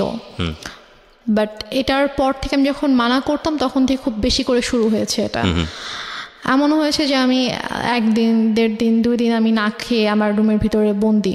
আমি হয়তো ওয়াশরুম থেকে পানি নিয়ে পানি খেয়ে হয়তো আমি আছি, এরকমও হয়েছে। তো এক পর্যায়ে এভাবেই চলতে থাকে, এভাবে চলতে চলতে 2014 সালের ফেব্রুয়ারিতে আমার ভাইয়া একদিন ফোন করে, দুলাভাই জি, আমার দুলাভাই একদিন ফোন করে বলে যে আমি তো দেশে আসতেছি, তো আমি 7 দিনের জন্য দেশে আসবো, তো 2 দিন হয়তো আমি সিরাজগঞ্জে থাকবো, এটা বলে। তো তখন আর কি আমার আম্মু আমার জন্য টিচার রাখে, ফেব্রুয়ারিতেই টিচার রাখে, 2জন টিচার রাখে, একজন হচ্ছে ম্যাথের জন্য আর একজন ইংলিশের জন্য। তো টিচার রাখার পরে আমার তোমার তো পড়াশোনার সময় অফ ছিল? আমার তো অফ ছিল, আমি টোটালি পড়াশোনা করতাম, বাট আমি কলেজে ভর্তি হয়েছিলাম। মানে আমি 14তে হচ্ছে আমার মানে 13তে আমার বেসিক্যালি এইচএসসি দেওয়ার কথা, বাট আমি দেইনি।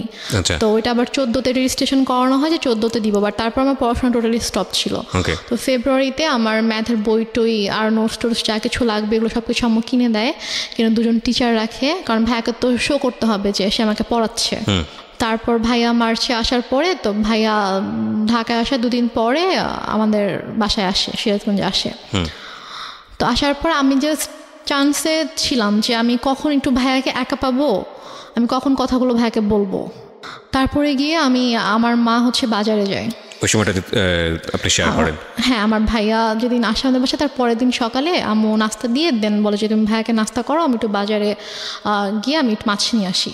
তো আম্মু যায়, যাওয়ার পরে এই ফাঁকে আমি ভাইয়াকে সব কিছু বলে দিই, মানে একদম আবু মারা যাওয়া থেকে শুরু করে আমার বিয়ে, ডিভোর্স, তারপরে পরের ঘটনাগুলো সব কিছু ভাইয়াকে বলি যে আমাকে এভাবে অত্যাচার করতো। তারপর আমার মা, ওই যে আমি বললাম 2006 সাল থেকে স্টিল আমি যখন 2014তে বাসা থেকে বের হয়ে আসি তার আগ পর্যন্ত আমার মায়ের যে আপত্তিকর ঘটনাগুলো সেগুলো সব কিছু আমি ভাইয়াকে জানাই। তো ভাইয়া তো শুনে খুবই শকড হয়ে যায় যে তুমি এতদিন কেন জানাও নি। তো আমি বলি যে আমি এরকম সিচুয়েশনে ছিলাম, জানাতে পারিনি। তো ভাইয়া তখন বলে ঠিক আছে, কোনো সমস্যা নেই, আমি ঢাকায় যাচ্ছি, আমি ঢাকা যাওয়ার পরে তুমি জাস্ট চুপ থাকো, তুমি মানে বুঝতে দিও না যে তো আমি জানি, নাহলে তোমাকে মেরে ফেলবে, তোমার ক্ষতি করবে, তুমি জাস্ট বুঝতে দিও না যে আমি সব কিছু তুমি আমাকে বলেছো। ও ভাইয়া আসার আগে আবার আম্মু আমাকে বলে যে যদি কিছু কোনোভাবে জানাস তাহলে কিন্তু তোর খবর আছে, মানে আমাকে হুমকি দেয় যে কিছু জানালে কিন্তু তোর খবর আছে। তো তারপর তো আমি বলি। তো ভাইয়া ঢাকায় যাওয়ার পরে, তো ভাইয়া কয়েকদিন পরে কানাডায় চলে যায়। তো যাওয়ার পরে আপুকে বলে ভাইয়া গিয়ে যে ওর সাথে এরকম করেছে আম্মা। তো আপু টয়লেট করতে পারে না, আপু আম্মুকে ফোন দিয়ে ফেলে, ফোন দিয়ে বলে যে তুমি কেন আমার বোনের সাথে এগুলো করেছো, তোমার কিসের অভাব ছিল, তোমার টাকা লাগবে তুমি বলতা, আরো টাকা লাগবে বলতাম, তোমাকে টাকা দিতাম, তো তুমি কেন আমার বোনকে ধরনের কথা বলেছো কেন? And finally the situation outbursting, going to be outbursted. আমি আসলে ছোট্ট একটা বিরতির পর ফিরে এসে আপনাদেরকে দেখাবো বা শোনাবো ইনফ্যাক্ট যে এই মেয়েটি এখন কোথায় দাঁড়িয়ে আছে বা কি হচ্ছে ওর লাইফে। আমার বোন আম্মুকে ফোন করে যে তুমি কেন এরকম করলে। তো তারপর তো আম্মু বুঝে যায় যে আমি সব কিছু বলে দিয়েছি। তো তখন আম্মু বলে যে না, এগুলো সব মিথ্যা কথা বলেছে, আমি এরকম কিছুই ওর সাথে করিনি, কিছুই করিনি। কেন মিথ্যা বলছে এটা আমি জানি না, তোমার সাথে আমার সম্পর্ক খারাপ করার জন্য এরকম বলছে। তা আপু বলেছে যে আমি জানি, তোমাকে জানি, আমি আমার বোনকেও জানি, সো ঠিক আছে, বাট আমি জাস্ট আজকে তোমাকে আমি বলতেছি যে ফাইন, এটা যদি বলে থাকে আপনার আপু, তাহলে আপনার আপুর এটা করা উচিত ছিল আগে থেকেই, যাতে করে আপনার এই সিচুয়েশনটা ফেস না করতে হয়। সো সেটা সে কেন করেনি? আপু হয়তো বুঝিনি যে আমার সাথে হয়তো এতটা করবে, এরকম খারাপ করবে, যে হ্যাঁ সে হয়তো তার কিছু মানে everybody has their own definition, own logic. আমরা যেতে চাই না, বাট আমাদের মাথায় কোশ্চেন ছিল বলেই করলাম। বাট আপনার লাইফে ঘটেছে এটা, হ্যাঁ ঠিক আছে। তারপরে তো আমার বোন হয়তো চিন্তা করেছে যে মানে আমার সাথে হয়তো এরকম করবে, এটা হয়তো সে চিন্তাও করতে পারেনি। তারপর কি হলো, বাসায় কি হলো? তারপর এটা নিয়ে আপুর ফোনটা রাখার পরে আমাকে আম্মু অনেক ইচ্ছা মতো আমাকে পিটাইছে। তো তুই কেন এরকম করছিস, কেন বলছিস, আমাকে বটিও নিয়ে আসছে আমাকে মারার জন্য। তো তারপর তুই এটা একদম ঠিক করিস নাই, খুব খারাপ করছিস, দেখ এখন আমি তোর সাথে কি করি, এটা বলে। তো বলার পরে আম্মু রুম থেকে চলে যায়। তো আপু ফোন করে, আবার ফোন দিয়ে তখন বলে যে ওর কাছে এখন একটা ফোন দাও, মানে ওর ফোন ওকে দাও, ওকে সিম দাও, ওর কাছে ফোন থাকবে, আমি ওর সাথে যোগাযোগ করব। আর আমি আজকের পর থেকে ওর গায়ে যদি একটা টাচও করা হয় তাহলে তোমার সাথে খুব খারাপ হয়ে যাবে, আমি কিন্তু আর টয়লেট করবো না, আমি কিন্তু আমার যেটাই করা দরকার আমি সেটা করব, তুমি কিন্তু আমার বোনের কোনো ক্ষতি করবা না। ওর পরীক্ষা ওকে ঠিক মতো পড়তে দাও, পড়ে তুমি ওকে পরীক্ষা দিতে দাও, ওর সাথে তুমি আর কোনো ধরনের কোনো খারাপ আচরণ করবা না। ওকে। তো এটা বলার পরও আম্মু থেমে থাকে না, সে আমার সাথে কন্টিনিউয়াসলি তো মিসবিহেভ করতেই থাকে। তো এক পর্যায়ে একদিন সকালবেলা যেটা হয়, আমি ঘুম থেকে উঠে বাইরে গিয়েছি সকাল 9টার দিকে। তো আমি পানি খাওয়ার জন্য আমি ডাইনিংয়ে গিয়েছি। তো আমাদের বাসাটা হচ্ছে ড্রয়িং আর ডাইনিং একসঙ্গে। তো ড্রয়িং রুম দিয়ে আর কি ডাইনিংয়ে ঢুকতে হয় আমার বেডরুম থেকে বের হয়ে। তো আমি গিয়েছি, তো দেখি যে একজন লোক বসে আছে আমার ড্রয়িং রুমে। তো আমি আমাদের ফেস চিনতাম, উনিও আমাদের এলাকারই ছিল, আমার ফেস চিনতাম। তো আমি জাস্ট সালাম দিয়েছি, সালাম দিয়ে আমি ডাইনিংয়ে গিয়েছি, গিয়ে ফ্রিজ থেকে পানি খুলে আমি পানি খাচ্ছি। তো এর মধ্যে দেখি যে ওই লোকটা ডাইনিংয়ে এসেছে। তো আমি বলেছি যে আপনার কিছু মানে লাগবে, আপনি এখানে কেন? তো বলতেছে যে না, সে আমার হঠাৎ করে আমার হাত ধরছে। আচ্ছা ফাইন রেনুমা, আমি পার্টটা স্কিপ করতে চাই, because I know this part. Skip করতে চাই এই কারণে যে আসলে আমার মনে হয় এটা এনাফ। মানে তোমার সম্পর্কটা কেমন ছিল ফ্যামিলিতে এইটুকু বলার, এইটুকু যতটুকু হয়েছে এতক্ষণ ধরে বলা, এটা এনাফ। বাট থাক না, কিছু বিষয়ে আমরা নাই বা রিভিল করি। ওকে, সো স্কিপ করো এটা। তারপরে কি হয়? মা তো নিশ্চয়ই বাসায় ফিরে অনেক বেশি টর্চার করে। ঘটনাটার পরে যেটা হয়, আমি জাস্ট হাতটা ছাড়িয়ে নিয়ে আমি আমার রুমে চলে যাই। চলে যাওয়ার পরে তো মা বাসায় আসার পরে আসলে ওই দিন থেকে আমার প্রতি মানে আরও বেশি শুরু হয়ে যায় আর কি। লাইক আমার পরীক্ষাও কাছে এগিয়ে আসছে, আমার এপ্রিলের 1 তারিখ থেকে পরীক্ষা ছিল। তো এটা হচ্ছে মার্চের লাস্টের দিকে ঘটনা। তো আম্মু যেটা করতো সেটা হচ্ছে যে আমার খাবারের ভিতরে ঘুমের ওষুধ মিশিয়ে রাখতো। মিশিয়ে দিয়ে দেখা যেত যে আমি ঘুমিয়ে থাকতাম, আমি পড়তে পারতাম না। তো মানে এরকম। তারপর হচ্ছে মানে আমাকে ঠিক মতো, হয়তো আমি যদি খাবার না খেতাম, যদি বলতাম যে আমি নিজে কুক করে খাই, তো বলতো যে না, তুমি নিজে কুক করতে পারবে না। আমি না নিতে পারতেছি না এই কারণে মানে একদম টু বি ফ্র্যাঙ্ক বলি, সেটা হচ্ছে এই মা শব্দটা। সো এটা তোমার লাইফে অনেক ভয়ানক রকমের, হয়তো অনেক ট্রমা জাতীয় কোনো কিছু, বাট আমাদের প্রত্যেকের জীবনেই এটা অনেক রেসপেক্টের জায়গাটা থেকে আমরা বরং আর না যাই। আমি বরং কিছু কোশ্চেন করে আজকের অনুষ্ঠানটা ইতির দিকে নিয়ে আসি। I am sorry to say, because আমি তোমার সঙ্গে লম্বা সময় ধরে কথা বলেছি এবং আমি জানি বিষয়গুলো আরও ইন ডিটেলে আনা উচিত। হয়তো অনেক শ্রোতাই আমার এই হঠাৎ করে থামিয়ে দেওয়ার বিষয়টা নিয়ে এসে অনেক বেশি মনক্ষুণ্ণ হবেন, কিন্তু আপনারা যতটুকু বোঝার বুঝে নেবেন। আমার মনে হয় যে এটা আসলে আর বেশি ইন ডিটেলে যাওয়ার দরকার নেই, বরং আমরা ওর সাহসের দিকগুলো আপনাদেরকে একটু দেখাই। সেটা হচ্ছে যে এক পর্যায়ে গিয়ে ফাইনালি তো আপনি সিদ্ধান্ত নিলেন যে না, আপনি আর এই বাসায় থাকবেন না। সেটা কত সালে? সেটা আমার ভাইয়া যখন আমাকে চলে যায়, তখন আমাকে বলে যায় যে তুমি জাস্ট পরীক্ষাটা শেষ করো, আমি এর মধ্যে সব ব্যবস্থা করব, তুমি পরীক্ষাটা শেষ করেই তুমি বের হয়ে যাবা। তোমাকে পরীক্ষাটাও দেওয়াতাম না এখান থেকে, তোমাকে এখনই নিয়ে যেতে পারতাম, কিন্তু তোমার অলরেডি পড়াশোনা 2 বছর গ্যাপ হয়েছে। তুমি যদি এখন আবার পরীক্ষাটা না দাও, তোমার দেখা যাবে আরও 2 বছর তোমার গ্যাপ যাবে। তো আমি চাই না যে তোমার লাইফ থেকে অনেক কিছু নষ্ট হয়েছে, তো আমি চাই না 2 বছর তুমি নষ্ট করো। তো কোনোভাবে তুমি কষ্ট করে এখানে থাকো, দেন পরীক্ষার পরে তোমাকে আমি ঢাকায় পাঠিয়ে দিই। পরীক্ষার পরে কি হলো? তো আমার পরীক্ষা শেষ হলে একদিন হঠাৎ করে আম্মুর সাথে আপুর অনেক ঝগড়া হয়। তো দেন আম্মু বলে যে আমি করব, আমি বাসা থেকে বের হয়ে যাব। আম্মু বলে, তো বল ঠিক আছে তুমি চলে যাও। তো মানে আমাদের প্ল্যানিং ছিল যে আমার পরীক্ষাটা যেদিন শেষ হবে তার পরের দিনে আমি হয়তো আম্মুকে এটা বলবো যে আমি ফুপির বাসায় বেড়াতে যাব, তো ওখান থেকে দেন ঢাকায় চলে আসবো। কারণ আমাকে তো নর্মালি তো বের হতে দিত না কোথাও। তো আম্মু হচ্ছে ফুপির বাসায় যেতে দিবে না, এটা নিয়ে আপুর সাথে আম্মুর ঝগড়া হয়েছিল। তো পর আম্মু বলেছে ঠিক আছে, তোমরা যেহেতু নিজেদের মতো করতে চাও, ঠিক আছে আমি আর তোমাদের সঙ্গে থাকবো না, আমি চলে যাচ্ছি। তো আমরা ঠিক আছে চলে যাও। তো আম্মু সিরিয়াসলি রাতের 9টার সময় আম্মু রেডি হয়ে গেছে, রেডি হয়ে আপুকে বলতেছে, আমি ফোনে রেখেই কথা বলতে বলতে রেডি হয়ে বলতেছে যে ঠিক আছে আমি বাসা থেকে চলে যাচ্ছি, আর দেখো তোমার বোনকে আমি কি করি। জাস্ট এটা বলে সে ইভেন তার ফোনটাও সে মানে আমার কাছে রেখে সে চলে যায়। মানে সে ফোনটাও নিয়ে যায় না বাসা থেকে, ফোন মানে কিছুই নিয়ে যায় না, সে জাস্ট কাপড়টা পরে চলে যায় বাসা থেকে রাত 9টার সময়।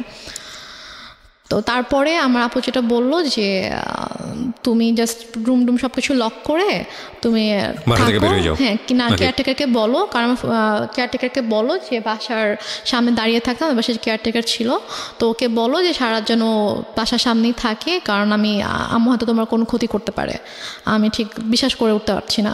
তো তুমি জাস্ট কোনো রকম সব কিছু লক করে দিয়ে থাকো, তুমি সকাল হওয়ার সাথে সাথে ফুপির বাসায় চলে যাবা। আমার ফুপির বাসা ছিল হচ্ছে আমাদের বাসা থেকে 1.5 ঘন্টার দূরে, গাড়িতে 1.5 ঘন্টা লাগবে। তো আমি সারা রাত আমার বোন আমার সাথে ফোনে ছিল, আমার সাথে কথা বলেছে সারা রাত। তো আম্মু সারা রাত আর কোনো সমস্যা করেনি। তো আমি সকালবেলা ফজরের নামাজ পড়ে আমি আমার ফুপির বাসায় চলে যাই। রমজান মাস ছিল, তো আমি সেহরি করে ফজরের নামাজ পড়ে আমি 5:30টার দিকে বের হয়ে যাই বাসা থেকে। কেয়ারটেকারের কাছে চাবি, জাস্ট গেটের চাবিটা দিয়ে বাসার চাবিটা নিয়ে আমি চলে যাই। কেয়ারটেকার ছিল বাসাতে? কেয়ারটেকার বলতো যে উনি হচ্ছে যে আমাদের বাসার সামনে কিছু দোকান ছিল, তো সেগুলোর মেনটেন করতো, তারপর বাসার সব বিল টিল পে করতো, এগুলোর জন্য। তার মানে তো উনি ইনফর্ম ছিল বাসার ভিতরে কি হচ্ছে না হচ্ছে? উনি তো বাসায় থাকতো না, আর হচ্ছে উনি জাস্ট হচ্ছে দোকান মেনটেন করতো, আর ওনাকে যদি ফোন দিতাম তখন আর কি উনি আসতো, বাসার কোনো সমস্যা হলো। ঠিক আছে, ওকে। তারপর না, কিন্তু যেহেতু উনি বাসা পাহারা দিচ্ছে বাইরে এবং বাসার মালিক তো এক অর্থে আপনার বড় বোন, আপনি যেটা বলছিলেন যে প্রপার্টির মালিক হচ্ছে বড় বোন, তো যে যাচ্ছে মানে উনি তো খুব স্বাভাবিকভাবেই কিউরিয়াস হওয়ার কথা যে বাসার ভিতরে কি হচ্ছে মা আর মেয়ে মিলে। ওনার সামনে কখনো আসলে ওইভাবে কোনো সিনক্রেট করে আমি হয়তো আপনাকে বলেছি যে আমার মা আমাদের সাথে একরকম আর বাইরের মানুষের সামনে টোটালি অন্যরকম ছিল। যেমন আমার যখন পরীক্ষা চলছিল তখন আমার মা প্রতিদিন আমাকে নিয়ে যেত, নিয়ে আসতো। সে কিন্তু এই জন্য আমাকে নিয়ে আসতো যাতে আমি কারোর সাথে কথা না বলতে পারি। এখানে একটা বিষয় প্রিয় শ্রোতা, আমি ওর যে গল্পটা, সেই গল্পে আমি অনেক সন্দেহ তৈরি করার জন্য অনেক বেশি কোশ্চেন করেছি, অনেক বেশি ইন্টারাপ্ট করেছি, বাট সরি টু সে আমি যে অ্যান্সারগুলো পেয়েছি সেখানে আসলে সন্দেহটা সেভাবে দানা বাঁধেনি। এবং তার মানে এটা নয় যে ওনার মা যেটা করেছে, উনি যেটা বলেছে সেটা 100% সত্য আপনাকে ধরে নিতে হবে, আমি সেটা আপনাকে বলছিও না। বাট কোশ্চেন করাটা আমার জায়গা থেকে দায়িত্ব ছিল, আমি সেটা করেছি। কি করবেন না করবেন সেটা একান্তই আপনার বিষয়। বলেন তারপর। তো সবার ধারণা ছিল যে বা মা মেয়েকে অনেক ভালোবাসে, এত কেয়ার করে যে পরীক্ষার হলের বাইরে বসে থাকে, আবার মেয়েকে নিয়ে যায় 3 ঘন্টা বসে থেকে আবার নিয়ে আসে। আউটলুকিংটা ডিফারেন্ট ছিল, হ্যাঁ না, কিন্তু আমি ওই জায়গাটায় আসতে চাই যে বাসা থেকে বের হয়ে তারপর আমি বাসা থেকে চলে আসি। আমি বাসা থেকে ভোরবেলা আমার ফুপির কাছে চলে আসি। তো আমি জাস্ট আমার কয়েকটা কাপড় নিয়ে আমি বাসা থেকে চলে আসি। তো চলে আসার পরে আমার ফুপির বাসায় আমি প্রায় 1 মাসের মতো ছিলাম। ফুপি জানতো? হ্যাঁ, আমি গিয়ে সবকিছু বলি। আমি যাওয়ার পরে ফুপি জেনেছে, ফুপি চাচু মানে যার যার জানা সবাই স্প্রেড আউট হয়েছে। আমি বলেছি সবাইকে। তো সবাই তো শুনে খুব অবাক যে তুমি কেন আমাদেরকে এতদিন বলো না, তোমাকে অনেক আগে আমরা ওখান থেকে নিয়ে আসতাম। তাহলে আমার বলার তো কোনো ওয়ে ছিল না। তো তারপর আম্মু 2 দিন পরে বাসায় ব্যাক করে। তো ব্যাক করে দেখতে পাই আমি নাই। সে হয়তো মানে বুঝে উঠতে পারিনি যে আমি বাসায় থাকবো না। সে এসে দেখবে আমি হয়তো বাসায় আছি। তো সে যখন দেখে আমি বাসা নেই, সে তখন ফোন করে আমাকে। তো ফোন করে বলে যে তুমি কোথায়? আমি বলি যে আমি ফুপির বাসায়। তো বলে যে বাসায় আসো, চাবি নেই, আমি তো ঢুকতে পারতেছি না। আমি বলছি আমি বাসায় যাবো না। তো বলে যে না, বাসায় তো আসতে, বাসায় কেন আসবো? আচ্ছা, আমি এই ডিলেমাগুলো একটু শর্ট করি। হ্যাঁ, সেটা হচ্ছে যে বাসায় আপনি যাননি, এরপর কি করেছেন আপনি স্টেপ বাই স্টেপ? বাসায় যাইনি। তো তারপর আমি যখন ঢাকায় চলে আসবো, আমার ইউনিভার্সিটিতে অ্যাডমিশন নিতে হবে। তো আমার তো ওখানে আমার এসএসসির যে পেপারস, তারপর হচ্ছে কিছু সার্টিফিকেটস, এগুলো তো আমার লাগবে। তো এগুলো তো সবকিছু বাসায় আমি রেখে এসেছি, আমি তো কিছুই নিয়ে আসিনি বাসা থেকে। তো আমি যখন যেতে চাই, তো আমার ফুপি আম্মুর সাথে কথা বলে যে ওর তো কিছু পেপারস লাগবে, তো বাসায় যাবে, গিয়ে ওর যা যা লাগবে নিয়েও চলে আসবে। পরে বলে যে না, ও তো বাসায় ঢুকতে পারবে না, ওকে বাসায় আসতে দিব না। তো এক পর্যায়ে এবং আম্মু নানা সময় নানাভাবে আর কি আমাকে ফোন দিয়ে, ফুপিকে ফোন দিয়ে, চাচুকে ফোন দিয়ে সবাইকে থ্রেট করতো যে আপনার আমার মেয়েকে নিয়ে আমার সম্পর্কে ব্রেন ওয়াশ দিচ্ছেন, এই জন্য ওরকম করতেছে, আমি আপনাদের নামে কেস করবো যে আমার বাচ্চাকে কিডন্যাপ করে রাখছেন আপনারা। তো এগুলো নিয়ে আসলে আমার ফ্যামিলি সবাই খুব ভয়ে ছিল, যে কারণ তারা এটা বলতো যে ও যে কোনো কিছুই করতে পারে, যে তার নিজের মেয়ের সাথে এরকম করতে পারে, সে আমাদের ক্ষতি করতে তার বাঁধবে না। তো সবাই মিলে আমার আপুর সাথে ডিসকাস করে দেন ডিসিশন হলো যে আমি মানে তার নামে একটা জিডি করবো। আচ্ছা, তার নামে একটা জিডি করে রাখবো যে সে আমার সাথে এরকম বিহেভ করেছে এবং সে ইন ফিউচারে আমার এবং আমার ফ্যামিলির ক্ষতি করতে পারে। তো এরকম একটা কিছু জানিয়ে আমি জিডি করবো। তো তারপর ফুপির বাসা থেকে আমি আমার ফুপা, আমার বড় ভাই, আমার একটা চাচা সহ আমি আমাদের শহরে আসি। পুলিশ জিডি নিয়েছে? জি, পুলিশ মার এগেইনস্টে মেয়ে জিডি করছে। জি, নিয়েছে। তো ওখানকার গিয়ে যখন আমি ফার্স্টে বলি, তো ওখানকার অফিসাররা পরে বলে যে ঠিক আছে আপনি ওসির সঙ্গে কথা বলেন। তো আমরা ওসির কাছে যাই। তো ওসির কাছে যাওয়ার পর ওনাকে যখন আমি ডিটেল সব ঘটনা খুলে বললাম, তখন উনি বললো যে এটা খুবই সেন্সিটিভ একটা ব্যাপার। তো ঠিক আছে, আমি জিডি করে দিচ্ছি, সমস্যা নেই। তারপর আপনি বাসায় ঢুকতে পারলেন? তারপর আমি বাসায় গেলাম, জিডি করে আমি বাসায় গেলাম, তারপর ঢুকতে দিচ্ছিল না, তারপর ওসি ফোন করে দেওয়াতে তারপর আর কি ঢুকতে দিয়েছে আমাকে। তো জিডিতে কি বিষয় মেনশন ছিল? জিডিতে মেনশন ছিল হচ্ছে যে উনি বললো যে জিডিতে তো যেসব বিষয় ঘটেছে এগুলো তো আসলে ডিটেলে লেখাটা পসিবল না এত কিছু, তো তুমি এভাবে একটা লেখো যে তুমি নিজের ইচ্ছায় তোমার ফুপির কাছে ছিলে এতদিন, তারা তোমাকে কিডন্যাপ করেনি এবং তুমি এখন পড়াশোনার জন্য তুমি সিরাজগঞ্জ থেকে ঢাকায় শিফট করছো এবং এখানে তোমার বোন তোমাকে টেক কেয়ার করবে, তোমার বোনের দায়িত্বে তুমি যাচ্ছ এবং তোমার ফুপু চাচা কারো কোনো দোষ নেই, তারা তোমার কিডন্যাপ করে তুমি নিজের তার কাছে এসেছিলে। আচ্ছা। এবং ইন ফিউচারে যদি তোমার কোনো ক্ষতি হয় তার জন্য তোমার মা দায়ী থাকবে। মা কেন দায়ী থাকবে? মানে সে আমার কোনো ক্ষতি করবে আর কি। জিডিতে এরকম টাচ দেওয়া ছিল যে মা আমার সঙ্গে ধরনের আচরণ করছে? হ্যাঁ, আচরণ করে, সে আমাকে শারীরিকভাবে মানসিকভাবে অনেকভাবে নির্যাতন করেছে, গায়ে হাত তুলছে, যৌন নির্যাতন করছে। জি এগুলো ছিল, এগুলো জিডিতে ছিল? জি এগুলো ছিল। ওকে। তো তারপর আমি বাসায় যাই, বাসায় গিয়ে কিছু সার্টিফিকেট আমার প্রয়োজনীয় যা যা জিনিসপত্র ছিল আমি এগুলো নিয়ে দেন ফুপির বাসায় চলে আসি। তার কয়েকদিন পরে আমি ঢাকায় চলে আসি এবং ঢাকায় চলে আসার পরে আমার রেজাল্ট দেয়।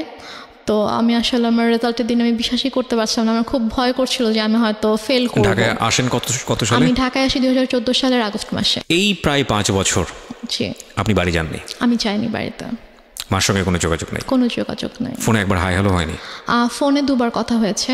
এই 5 বছরে মাত্র 2বার? হ্যাঁ, আমি ফোন দিয়েছিলাম, একবার আম্মু ফোন দিয়েছিল, আমার নাম্বার আমি চেঞ্জ করে ফেলেছিলাম ঢাকা আসার পর আমার নাম্বার, তো সামহাও পেয়ে যায়, তো পেয়ে আমাকে ফোন করে, দেন আমি কথা বলি না, আমি ফোন রেখে দিই, দেন আমি নিজে কল দিয়েছিলাম, কারণ মানে আমার না খারাপ লাগতো, মানে যত কিছুই করুক তারপরও দেখা যায় যে মানে কেউ যদি বাচ্চা যদি অসুস্থ হয় অথবা অনেক খারাপ কোনো সময় কাটায় অথবা অনেক খুশির কোনো সময় কাটায়, তখন কিন্তু স্বাভাবিকভাবেই মা বাবা ভাই বোন আপনজনদের কথা মনে পড়ে। তো আমি যখন ঢাকায় আসার পরে যখন আমি সিক হতাম তখন হোস্টেলে থাকতাম একা একা, তো আমি খুব লোনলি ফিল করতাম এবং যখন খুব বেশি অসুস্থ হতাম তখন আমার খুব ইচ্ছা করতো যে অন্যদের মাকে দেখতাম যে আমার মা কেন অন্যদের মতো না, অন্য মায়েরা তো এত ভালো, তার বাচ্চাদেরকে এত কেয়ার করে, বাচ্চাদেরকে আগলে রাখে, এবং একটা মায়ের কাছে তো বাচ্চা সবচেয়ে সেফ থাকা উচিত, যেটা আমি ছিলাম না।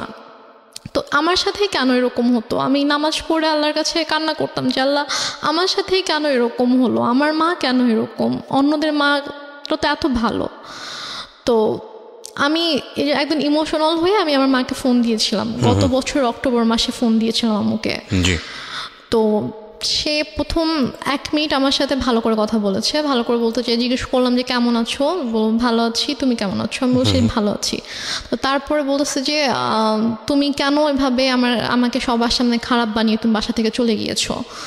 তো আমি বলেছি যে আমি কেন এসেছি তুমি জানো না, তুমি আমার সাথে যা করেছো তারপর আমি কীভাবে তোমার সঙ্গে থাকতাম। আমাকে বলছি তোমার সাথে আমি কী করেছি, তুমি আমার সাথে কী করেছো জানো না, বলেছে না আমি তোমার সাথে কিছুই করিনি। পরে বলছে যে বলো আমি তোমার সাথে কী করেছি। তখন আমি বলছি তুমি আমার সাথে আমাকে মারধর করেছো, আমাকে আমার সংসারটা নষ্ট করেছো, আমাকে আমার ভালোবাসা মানুষের থেকে তুমি দূর করেছো, তার সামনে আমাকে খারাপ বানিয়েছো, আমার সাথে তুমি অনেক কিছুই তো করেছো, তো তুমি এগুলো কিছুই করোনি, তুমি কীভাবে বলতেছো যে তুমি কী করছো তুমি জানো না। বলতেছে যে আমি তোমার সাথে এরকম কিছুই করিনি, তুমি তো নিজেই ডিভোর্স দিচ্ছ, তোমার ডিভোর্সের জন্য তো আমি দায়ী ছিলাম না, তো তুমি কেন এখন আমাকে মিথ্যা ব্লেম করতেছো, আর তোমাকে আমি কবে মারছি, তোমাকে তো আমি মারি নাই। মানে সে আমার সাথে যা যা করেছে তার সব কিছুই সে এখন অস্বীকার করে আমার কাছে। আমার আপুর সাথে মাঝে মাঝে তার কথা হয়, তখন সে আমার আপুকেও বলে যে না আমি ওর সাথে কিছুই করিনি। আপনার বড় আপুর সঙ্গে তো সেরকম কোনো কিছু করেনি আপনার দেখা মতে? বড় আপুর সংসারে অনেক ঝামেলা সৃষ্টি করার চেষ্টা করেছে, সেটা হচ্ছে বড় আপু শ্বশুর বাড়িতে ফোন দিয়ে আপুর হাজব্যান্ডকে ফোন দিয়ে আপুর সম্পর্কে অনেক উল্টাপাল্টা কথা বলেছে। ঠিক আছে, নাই বা গেলাম, আমি শুধু মানে খুব এমন একটা জায়গায় গল্পটা দাঁড়িয়ে গেল, এখানে কথা বলাটা খুব মুশকিল। তবে প্রিয় শ্রোতা, আমরা একটা প্লিজেন্ট একটা অ্যাটমসফিয়ার ক্রিয়েট করতে চাই, মানে যেটা সবার জন্যই সহনীয়। এতক্ষণ যারা গল্পটা শুনেছেন তারা মনে হতে পারে যে না আমরা আইএমএ জাহিলিয়ার যুগে বসবাস করছি। সামহাও কখনো কখনো এমন কোনো ঘটনার মুখোমুখি আমাদেরকে দাঁড় করিয়ে দেয় সিচুয়েশন, আসলে কখনো কখনো আমরা বলতে বাধ্যই হই হয়তো বা আসলে ওরকম যুগেই বসবাস করছি। বাট না, আমাদেরকে সেভাবে ভাবলে হবে না, এর মধ্য দিয়েই পজিটিভ কিছু ভাবতে হবে। আমি আপনাকেও অ্যাকিউজ করছি না, আপনার মাকেও অ্যাকিউজ করছি না, এটা আমার দায়িত্ব না এবং আমাদের শোর জায়গা থেকে সেটা যায়ও না। আমি বরং সিচুয়েশন দেখতে চাই। আপনার মা একটা সিচুয়েশনের অ্যাক্টর, আপনি একটা সিচুয়েশনের অ্যাক্টর। মনোজগতের বা মনোবিজ্ঞানীদের ভাষায় কোনো মানুষ আসলে খারাপ না, যদি কোনো মানুষ খারাপ কোনো অ্যাক্ট করে তো সেটা তার সাময়িক মানসিক প্রবলেম, এবং সেটাকে ঠিক করা হচ্ছে মনোবিজ্ঞানের দায়িত্ব, ধরে নেওয়া হয় এরকম। আমরা সেই জায়গাটা থেকেই হয়তো আপনার মাকে দেখতে চাই যে আপনার বাবার অ্যাক্সিডেন্ট হওয়ার পরে সে কোনো বড় রকমের ডিজাস্টারের মেন্টাল ফেজের মধ্যে গেছে, যেটা হয়তো আপনি জানেন না। কিংবা আমরা দেখতে চাই এইভাবে যে বয়সে আপনার বাবার সঙ্গে বিয়ে হয়েছিল সেই বয়সে সেই বিয়ে হওয়া বা তার আগের অতীত হয়তো বা এমন কোনো বিটার এক্সপিরিয়েন্স তার জীবনে আছে যেটা হয়তো তার সন্তানকে কীভাবে ট্রিট করা উচিত, যদি আপনার কথা সত্য মনে করি, সেই জায়গাটাই হয়তো বা তার কোনো বড় ধরনের লজিক ছিল যেটা বা বড় কোনো ধাক্কা ছিল যে কারণে হয়তো তার সন্তানের প্রতি সে প্রপার ট্রিটমেন্টটা দিতে পারেনি। দেখতে চাই এমনভাবে যে অনেক মানুষ সুস্থ থাকার পরেও ভেতরে ভেতরে ভয়ঙ্কর রকমের অসুস্থ থাকে। হয়তো আপনার কথা যদি সত্যি মনে করে নিই তাহলে আপনার মা প্রপারলি ভালো একজন মা, কিন্তু ভেতরে ভেতরে হয়তো কোনো একটা জায়গায় অনেক রকম ভয়ানকভাবে অসুস্থ একজন মানুষ। তো এত কিছুর পরে আমি জানি আপনার সেই যত কিছুই হোক না কেন, যেটাই হোক না কেন, সে যেহেতু আপনাকে গর্ভে ধরেছে, আপনি তার শরীরে রক্ত মাংস খেয়ে বড় হয়েছেন, দুনিয়াতে এসছেন, এবং তার মাধ্যমে আল্লাহ আপনাকে পৃথিবীতে নিয়ে এসছে। সুতরাং যত কিছুই করুক না কেন সে আপনার মা, এটা অস্বীকার করার কোনো সুযোগ নাই, এটা আমরা অস্বীকার করি না। হ্যাঁ, এবং ওখান থেকে স্কেপ করারও কোনো সুযোগ নাই। সে কোনোদিন আপনার রাইভালরিস হবে না, সে কোনোদিন আপনার এনিমি হবে না, সে কখনোই সে যদি আপনাকে মেরেও ফেলে তাও আপনি প্রতিশোধ নিতে পারবেন না। বিষয়টা এরকমই, আমাদের সৃষ্টিগত জায়গা থেকেও এরকম, আমাদের সামাজিকতা, পরিবার, সমস্ত কিছু জায়গা থেকেই এরকম। এই যে বললাম একটু আগে চিনি খাওয়ার ঘটনাটা, বাবা যেরকম দাঁড় হয়ে বলছে যে আমি সুইসাইড করবো, আমার ছেলেকে ফিরিয়ে দাও, হ্যাঁ, আপনার ক্ষেত্রেও বিষয়টা এরকমই, আপনার মা এরকমই। আমরা ঘটনাটাকে আমি বারবার বলেছি, আজকে মা সন্তানের জায়গা থেকে আমরা মুখোমুখি জায়গায় দেখব না এই কারণে আমাদের জীবন এটা এতই বেশি নাটকীয় যে সিনেমাতে এসব ঘটনা ঘটে না, নাটকে এসব ঘটনা ঘটে না, যেটা আমাদের জীবনে ঘটে। সেখানে কোনো ইকুয়েশন থাকে না, সেখানে যোগ বিয়োগ থাকে না, 2 আর 2 যোগ করলে যে 4 হবে সেগুলোর কোনো ধার থাকে না জীবন, এবং জীবনের মতো ঘটে যায়। আমরা এই জায়গাটাকে দেখতে চাই একেবারে বলিষ্ঠ একটা জায়গা থেকে, সেটা হচ্ছে এই মেয়েটার ফাইট ব্যাক করাটা। দেখুন, এই মেয়েটা এমন একটা জায়গাতে ছিল, বাবা তার সবচেয়ে আশ্রয়স্থল, বাবার চলে যাওয়া, তারপরে এই মেয়ের সে অর্থে প্রপার্টি বলতে কিছুই নাই, এবং তার মা নিয়ে নিল, এখন যেটা আছে সেটা বড় বোনের, ন্যায্যতই হয়তো বড় বোনের, এবং তারপরেও ওখানে থেকে সে যে সিচুয়েশনগুলো ফেস করেছে তার কথা যদি সত্যি হয়ে থাকে তাহলে একটা ভয়ানক রকমের বাজে সিচুয়েশন, যেখানে তার শেল্টার পাওয়ার কথা সেখানে সে শেল্টার না পেয়ে সেখানে একটা শত্রু সম্পর্ক দাঁড়িয়ে গেছে, এবং প্রচণ্ডভাবে মানসিকভাবে সে টর্চার হয়েছে, এবং ভয়ানক রকমের একটা ডিজাস্টার হতে পারত। কিন্তু এই মেয়েটা মনোবল হারায়নি, সে ওখান থেকে বের হয়ে এসছে, এবং সে একটা প্রাইভেট ইউনিভার্সিটিতে পড়ে। বিশেষতই আমরা পরিচয়টা রিভিল করিনি কোন প্রাইভেট ইউনিভার্সিটিতে পড়ে, এবং ওর নাম সব কিছুই আমরা এখানে অন্যভাবে প্রেজেন্ট করেছি, ওর সামাজিকতার কথা চিন্তা করে, ওর পরিবারের কথা চিন্তা করে, এবং এমনভাবে উপস্থাপন করা হয়েছে যাতে করে ওর আইডেন্টিটি কখনো ফ্ল্যাশ না হয়। আর দেখুন, ও যেখানে পড়াশোনা করছে এবং যে সাবজেক্ট নিয়ে পড়াশোনা করছে সেটার ফিউচার সারা ওয়ার্ল্ডেই অনেক বেটার। সো একটা সময় হয়তো অনেক বেশি দাঁড়িয়ে যাবে। কিন্তু যে জিনিসগুলো ওর জীবনে ভয়ানক রকমভাবে ক্ষতি হয়ে গেছে, সেই বিষয়গুলো কি ও কখনো ভুলে উঠতে পারবে? কখনো কি স্বাভাবিক জীবনে ফিরে যেতে পারবে? ও যা দেখেছে সেই দেখার জায়গাটা থেকে ওর ভেতরে যেটা তৈরি হয়েছে সেই জায়গাটাকে কি ওভারকাম করে ও সুস্থ জীবনে ফিরে যেতে পারবে?